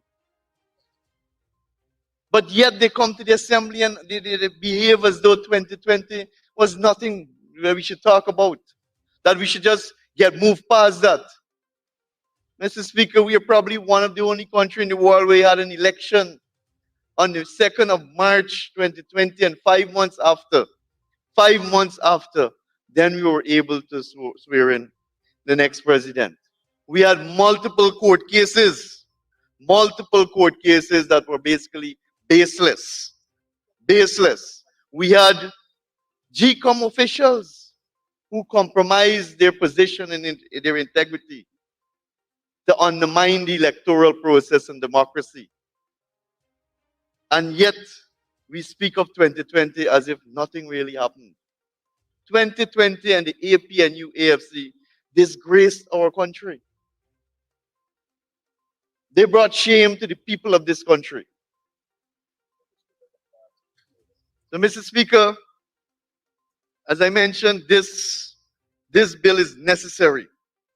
This bill is necessary regardless. The amendment to this bill is necessary regardless that we have a very strong electoral system in our country. Regardless that we have a strong electoral system in our country. And we heard from the member that spoke from the opposition benches before the deputy speaker about the list. Mr. Speaker, let us remind them that this is the very list that they claim to want the 2015 elections with. But when they won in 2015, the list was good. The list was clean. The list was perfect. But when they lost in 2020, oh, it is a bloated list. The list is padded. Dead people voted. And all sorts of excuses we're hearing from them today. But it is the very list. It is the very list that they won the election in 2015 with, that we contested the 2020 election. Now we hear about election petition, we hear about key court cases, we hear about bloated lists, we hear that the PVP is not interested in biometrics. The PVP have never said that. The People's Progressive Party of Civic have never said that we are against biometrics. What we have said is that it must be used to complement the existing system that exists right now. It should not replace the existing system, but it could be used to complement the system, to put further safeguards to our electoral process and the verification of voters on election day. Mr. Speaker, it was mentioned that we only speak of 2020, but maybe we should go beyond sometimes. We go back. Mr. Ramjitan said that Guyana started in 2015. But we know what happened in the past post-independence. We know what happened post-independence. 1968 elections rigged. 1973 elections rigged. 1998 elections rigged. 1985 elections rigged by the PNC. Imagine in 1973, the PNC claimed that they won 70.1% of the votes. In 1980, 77.66% of the votes. In 1985, the PNC claimed that they won 78.4% of the votes. Imagine that, Mr. Speaker. Imagine that, Mr. Speaker.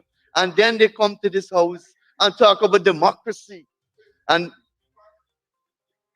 talk about democracy and how our democracy is being derailed. But, Mr. Speaker, we witnessed the biggest rigging ever in this hemisphere during those periods.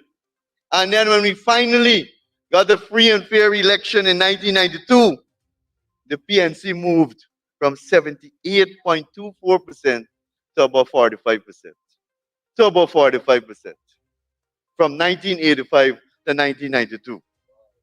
Mr. Speaker, as I mentioned, we have a strong electoral system in Guyana.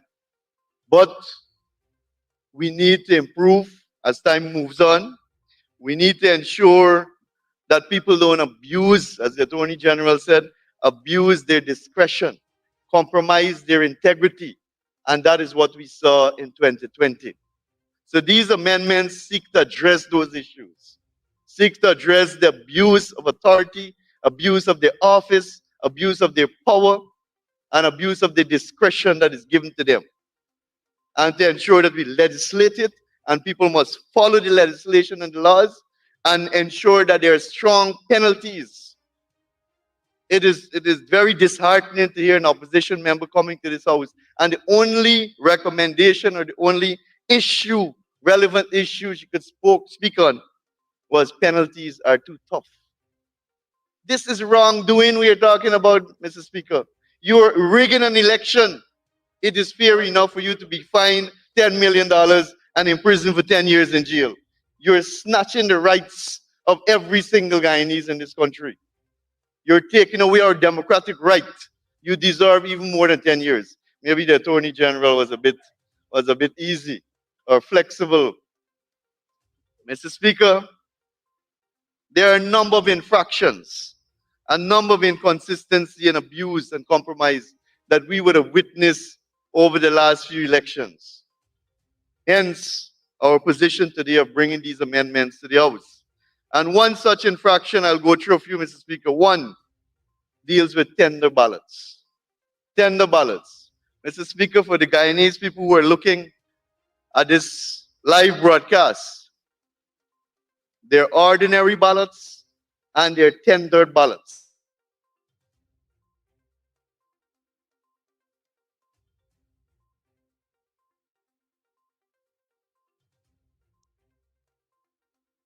Instances, right on the East Bank, where I worked in 2011, where a presiding officer issued 19 tendered ballots to voters who properly identify themselves, who are eligible to vote, who are on the list, but yet they were given tendered ballots.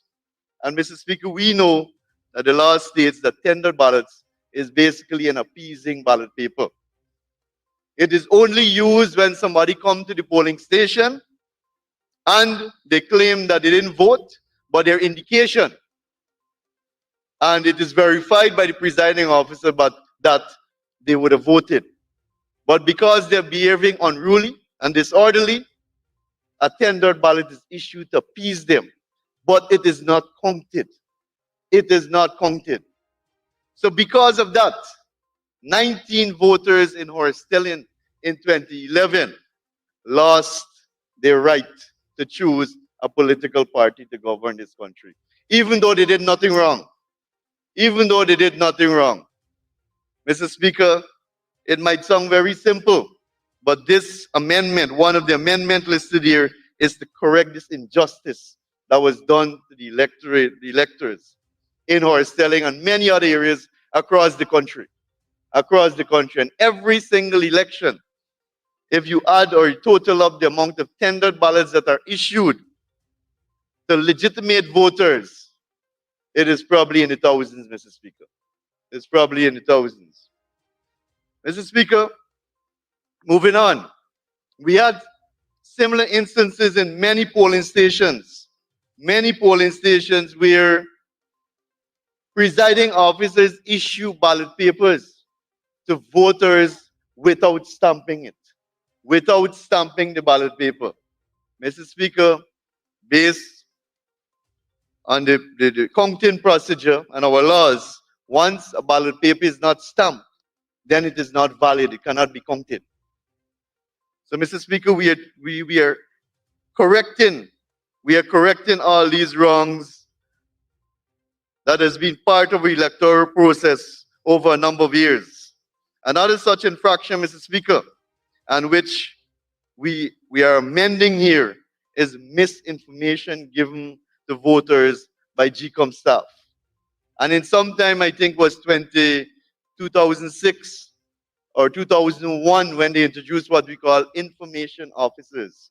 These are officers, 2011, sorry.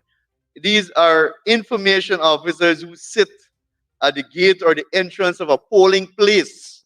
A polling place will carry more than one polling stations.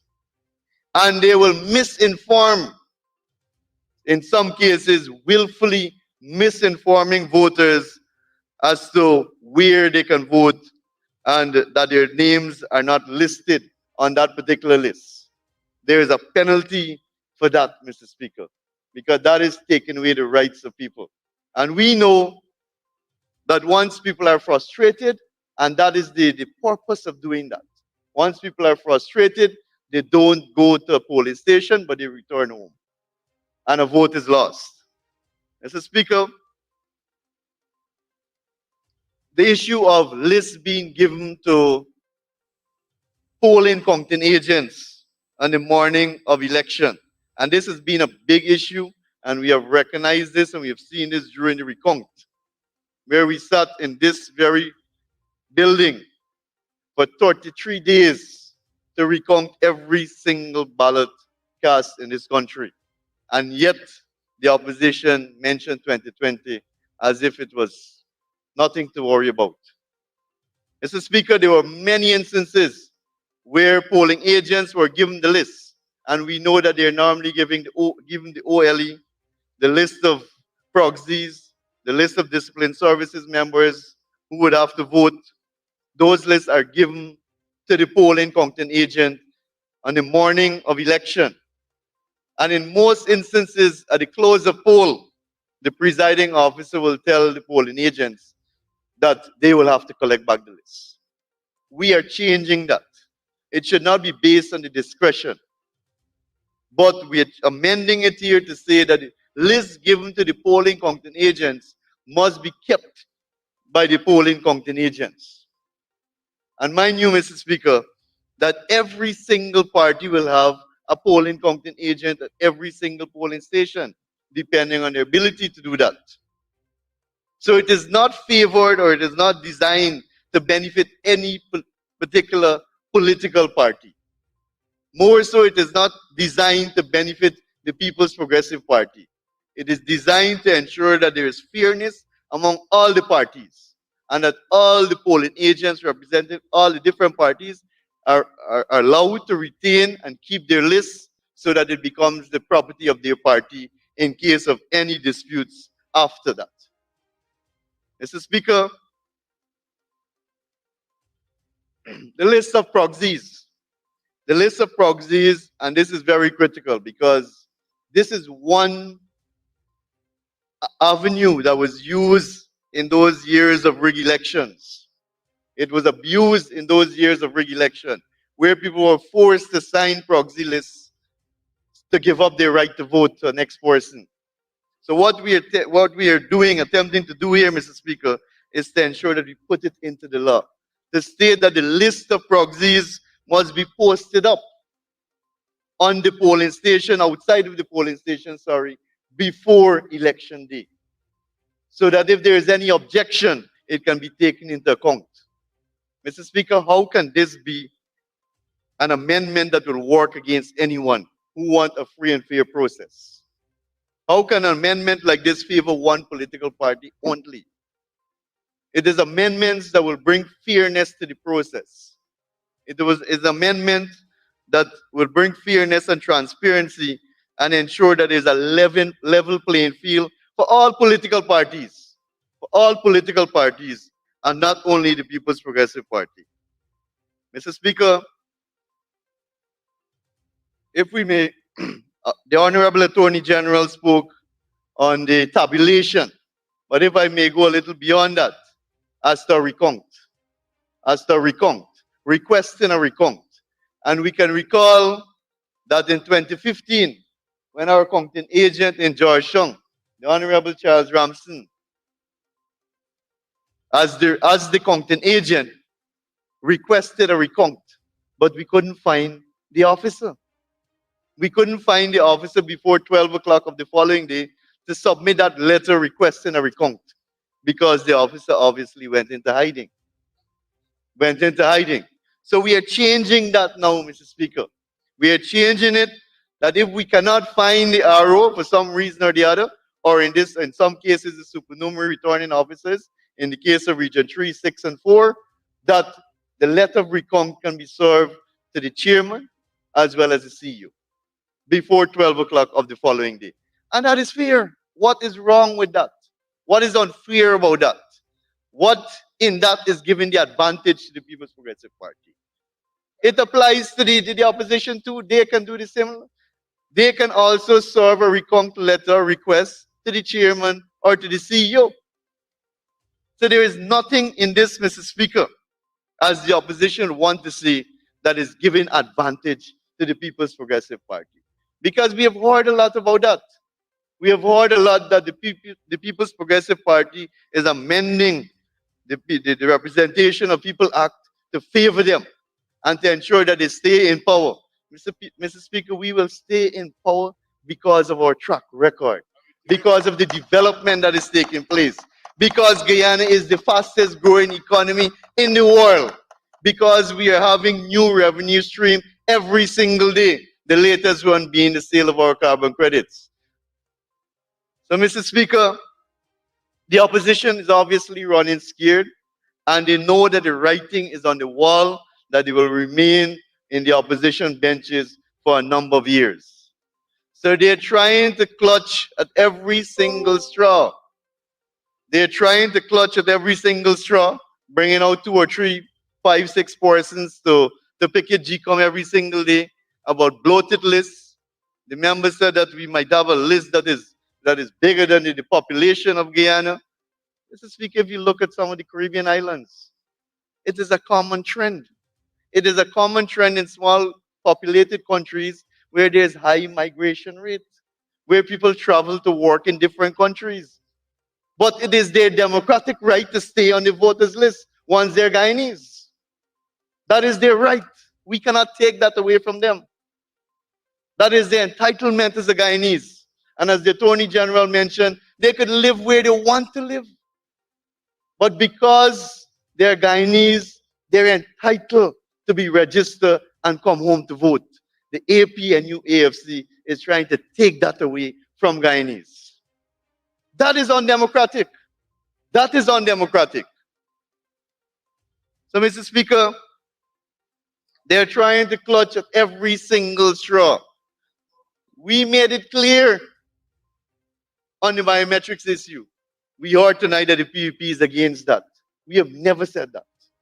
We said that it must be used or it can be used to complement the existing system and to give more strength and robustness to the electoral process or the verification process. So, Mr. Speaker, there are many other infractions which we would have looked at that people obviously have used their position, the office, and the authority to abuse and to favor political parties that they are aligned to. And we have seen that in 2020. We have seen a CEO trying to disenfranchise almost 180,000 voters in this country. And yet we talk about 2020 as if it was nothing. But we had a CEO who was trying to say that 180 something thousand votes is not valid. And by what means? What was the criteria used? Only he knows. And the people who you were trying to put into office or to keep into office. Mr. Speaker, in the past, we have always heard this complaint from our polling agents that one, the presiding officer don't want to give them a statement of poll. That is illegal.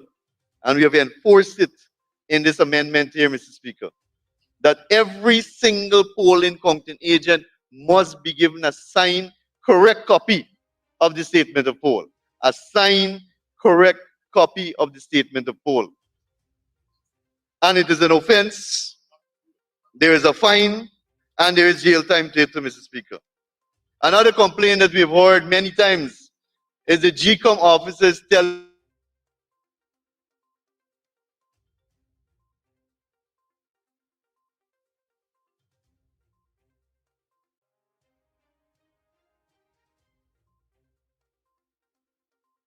that we don't have space in our vehicle for you to accompany the ballot box.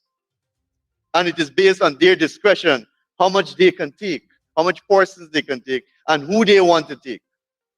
We are seeking to change that in this amendment to say that it must be accommodated, if not in the vehicle where the ballot box is being transported, but maybe another vehicle accompanying them to ensure that it is safely delivered to the RO office or the supernumerary RO office in some regions. And what is wrong with that? It is not about the PUP agent alone. It is about all the polling agents representing all the different political parties. So these amendments, Mr. Speaker, is about bringing further fairness to the process. Is ensuring that we have an electoral process that is root-proof, because we have seen in 2020, even though we have a strong electoral system, an electoral system of verification, of identifying voters, of voting, counting, we have seen where people use their discretion or abuse their discretion to favor political parties. And that is what we are seeking to change in these amendments by taking those out. Mr. Speaker, I want to wrap up because I know maybe my time is going. I want to wrap up on the issue of consultation. There have been so many consultations held on ROPA.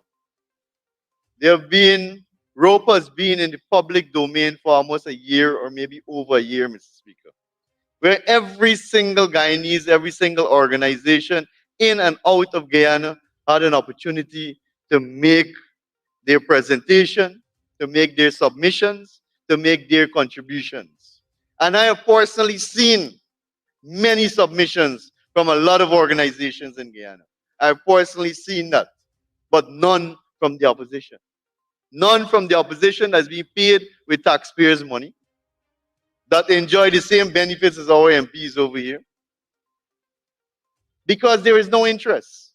But yet they come to the National Assembly and say, Senator Special Select Committee, without a single recommendation, without speaking on a single issue, without saying that, you know what, we support splitting Region 4 into 4 subdivision because it would help with the transparency and the efficiency of the process of tabulation, counting votes and tabulation. We have not heard that. We have not heard them come in and say, you know what, it is a good thing that we are reducing the number of voters per polling station to 400, because we believe that 400 persons can adequately vote at the polling station without any interruption. And 500 is too much, or 600 is too much. We have not heard, oh, it's good that polling stations are within the districts or close proximity to the people who are voting. We have not heard a single comment on the amendments that are being made in the Representation of People Act this evening, Mr. Speaker. But yet all we heard is about Senator Select Committee. We heard about how the context is charandas, the context is blackout, the context is bad infrastructure. I don't know, Mr. Speaker, how the context to the amendments here can be about those things.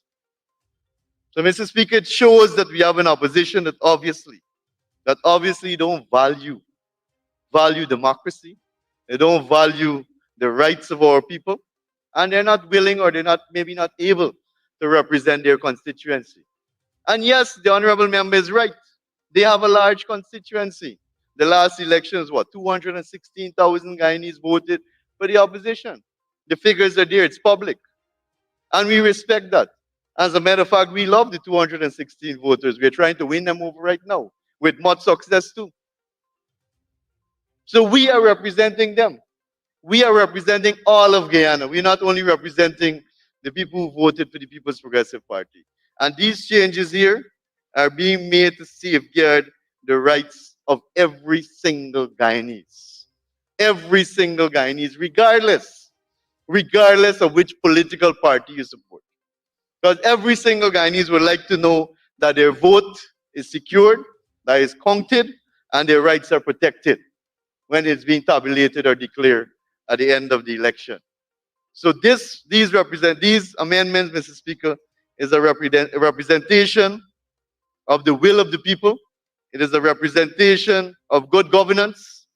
It is a representation of true democracy.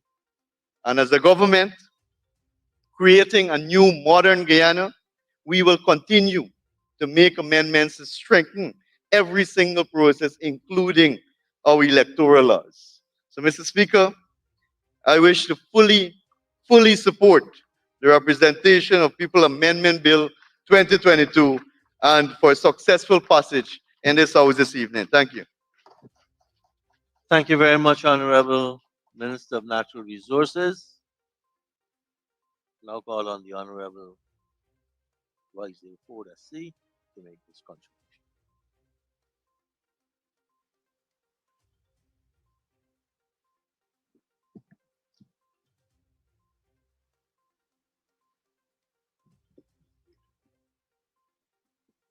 Thank you, Mr. Speaker.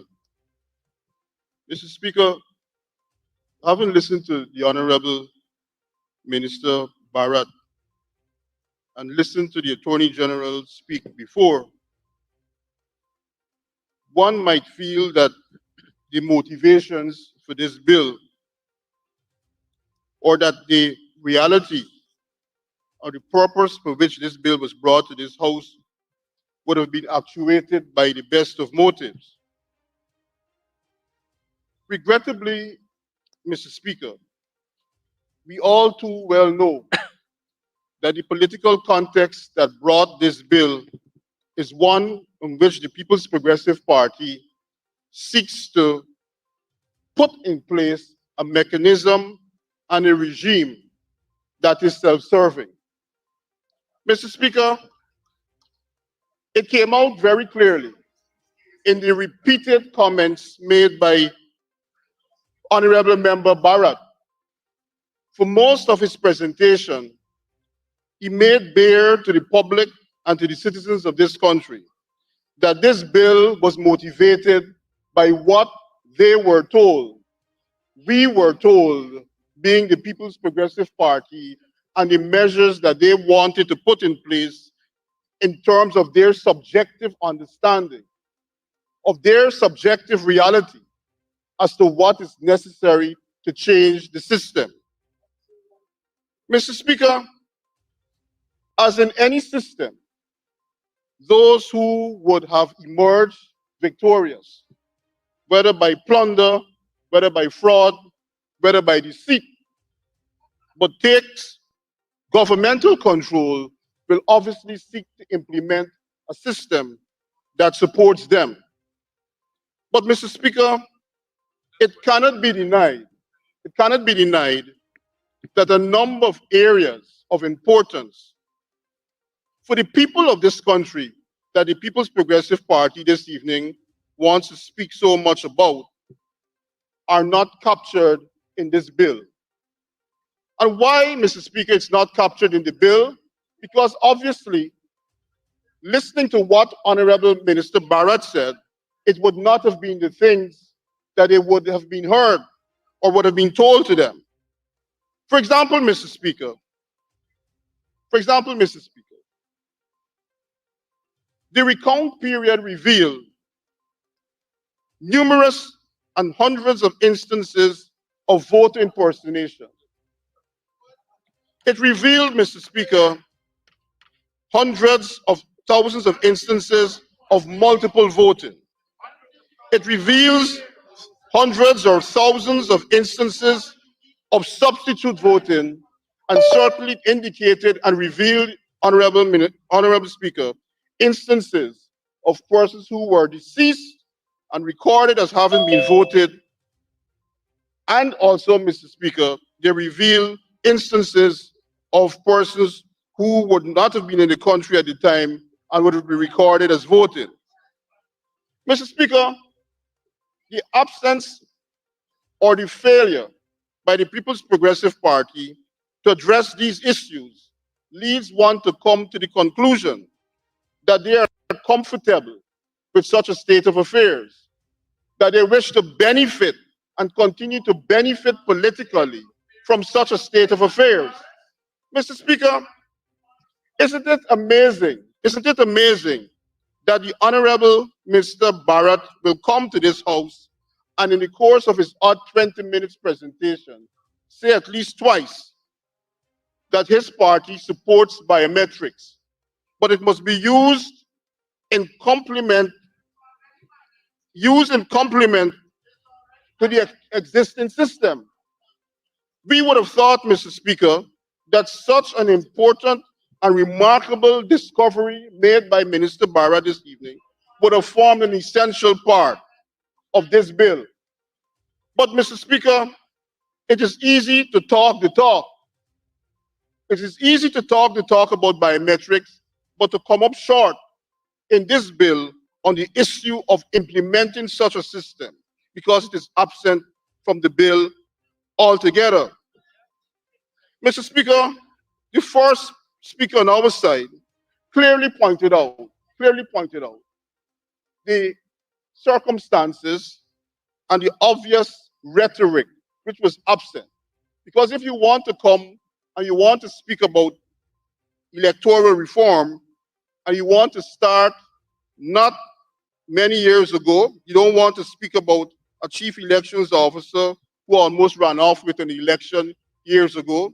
You don't want to speak about a chairman of an election commission who publicly told the president or the incoming president that was good and later became an attorney general of the People's Progressive Party Civic. And you don't want to speak about a prime minister who sat on a seat that he's not entitled to. You don't want to speak about the chief elections officer coming up with a different electoral system to calculate ballots. You certainly want to keep the issues purely in a context of a political divide, and you're not coming to the table with your hands clean. Mr. Speaker, the greatest irony tonight, is that such a bill of such importance would have been brought to this House by the Honorable Attorney General, who himself, in the course of these electoral matters, himself mention was made of his participation one way or another in relation to ID cards. Mr. Speaker, that is probably among some of the greatest ironies that affect the preliminary matters in relation to this bill.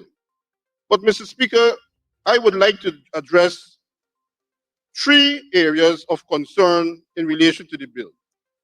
First, Mr. Speaker, the bill proceeds based on what the Honorable Attorney General said to deal with the issue of residency. And I understand and appreciate his efforts to remove residency. I understand it from a legal perspective, and I understand it more so from a political perspective. And certainly the question of residency will not operate to the benefit of the People's Progressive Party. But what I'm concerned about, Mr. Speaker, for example, and I will refer to the bills alternately, when we look at, for example, Clause 4 of the National Registration Amendment Bill, it seeks to replace, and even in the representation of the amendment bill, seek to replace the reference to residence with an application with an address or the date of the application. But certainly, Mr. Speaker, at 4D, the reference is made to the fact that on a successful verification of the address, the particulars of the first-time registrant has to be determined by the officials of the Guyana Elections Commission. Mr. Speaker, qualitatively, the issue of residency had historically formed part of our criteria for an assessment of the allocation or location of a member of the public as to where they would have voted. That would have been said by the Chief Justice in the Christopher Ram matter. That even though in her opinion, which we disagree with, but respectfully, even though she said that there's no issue of a residency requirement, residency was important in terms of allocating a person as to where they should vote. And she went on in her decision, it's right here, being objective, it's right here, to say that in those instances, it is where the person lives. Now, Mr. Speaker, what we have here is the fact that the learned Chief Justice, in her decision, made that position clear. And even though up to now it has not been vocalized by the Attorney General, clearly in his mind or in the mind of his government was the fact as to how could I deal with that issue in view of the statement of the Chief Justice. But to remove residency requirement, Mr. Speaker, altogether for resident Guyanese and to put in place the phrase with a registered address across the board, Mr. Speaker, for all Guyanese persons who are seeking to be registered, whether they're resident or not, in my respectful opinion and in my party's position this evening, Mr. Speaker, is that it brings into question or brings into the legislation a very important area now that is unclear, because now they must produce proof of address. There's no recognition in terms of what is the assessment that the Guyana Elections Commission is to engage in the verification of the address. So, Mr. Speaker, we believe that that is an area that ought to be fixed and addressed in the bill. Mr. Speaker, the issue of the new systems of Region 3, 4, and 6 and its subdivision, whilst it may be motivated, according to the other side, by their understanding of what is in the best interest of the Guyanese people, Mr. Speaker, these represent only 3 of 10 administrative regions. And automatically, Mr. Speaker, this will be the first time that our electoral system will have differences in the manner in which votes are counted and tabulated throughout the system. We believe, Mr. Speaker, and I'm happy to hear the Attorney General says that he agrees that that is the intent. Mr. Speaker, we believe that this opens the system clearly on the face of the legislation for the creation of an inequitable system that is partially structured in a particular way in relation to those regions. While the same concerns that existed or probably would have motivated this effort remains extant for the other remaining regions. Mr. Speaker, the Attorney General and I would like to commend the staff of the Attorney General Chambers for the obviously tremendous work that they would have undertaken in the attempt to rationalize and to put in place different aspects of this act into the respective areas.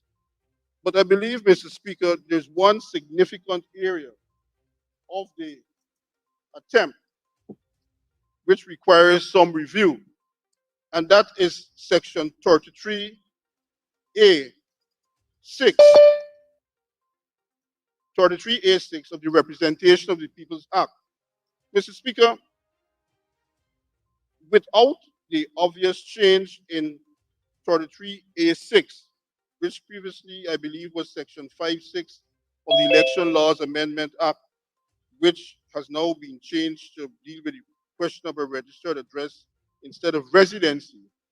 Mr. Speaker, this provision came into existence in Section 56 originally of the Election Laws Amendment Act.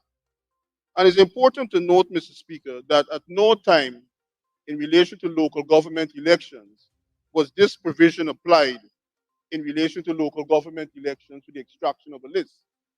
In 2016 and 2018, the local government election laws was used, and in relation to the 1994 elections, the PPP government passed a specific amendment to deal with the use of the 1992, I believe, electoral list. So, Mr. Speaker, this is the first time that this provision is being used in a local government election.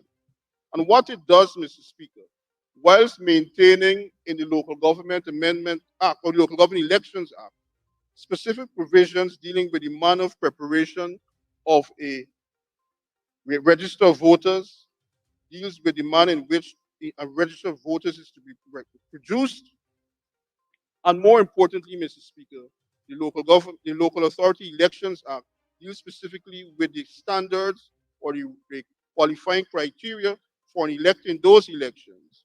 In this one, in 33A6, it specifically says that the Commission, if it so directs, notwithstanding anything set out in any other law, allows you to use the electoral laws dealing with the election of the National Assembly.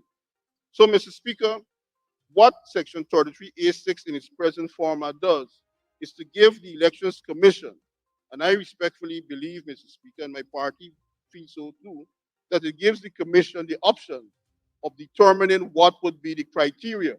Because, Mr. Speaker, under 33A6, the persons who are to vote would be the persons with a registered address in a local democratic organ. But if you look at Section 10 and 8 of the Local Authorities Election Act, you would see, Mr. Speaker, it is a person who's ordinarily resident. So even though in the current cycle of local government elections, the list would have already been extracted without reference to persons with a registered address, it would have been extracted on the basis of persons who would have simply been resident in the local authority area. And the definition, Mr. Speaker, of resident under this act and ordinarily resident under the Local Authority Elections Act are two completely different provisions. Mr. Speaker, when you actually look at the introductory language in the Election Laws Amendment Act, it says that it was to pass laws in relation to the National Assembly. This section falls into now completely into the Representations of the People's Act, which says specifically that it's to pass laws for the elections to the National Assembly. But we have this anomalous section, I believe, lying here in Section 33E6. Mr. Speaker, we believe that this bill cannot be supported by the opposition, and we do not offer our support to this bill. Thank you very much, Mr. Speaker.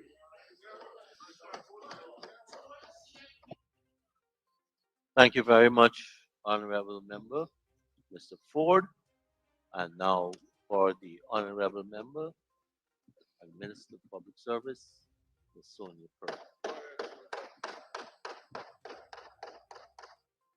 Mr. Speaker, I stand in full support of my colleague, the Attorney General, in bringing Bill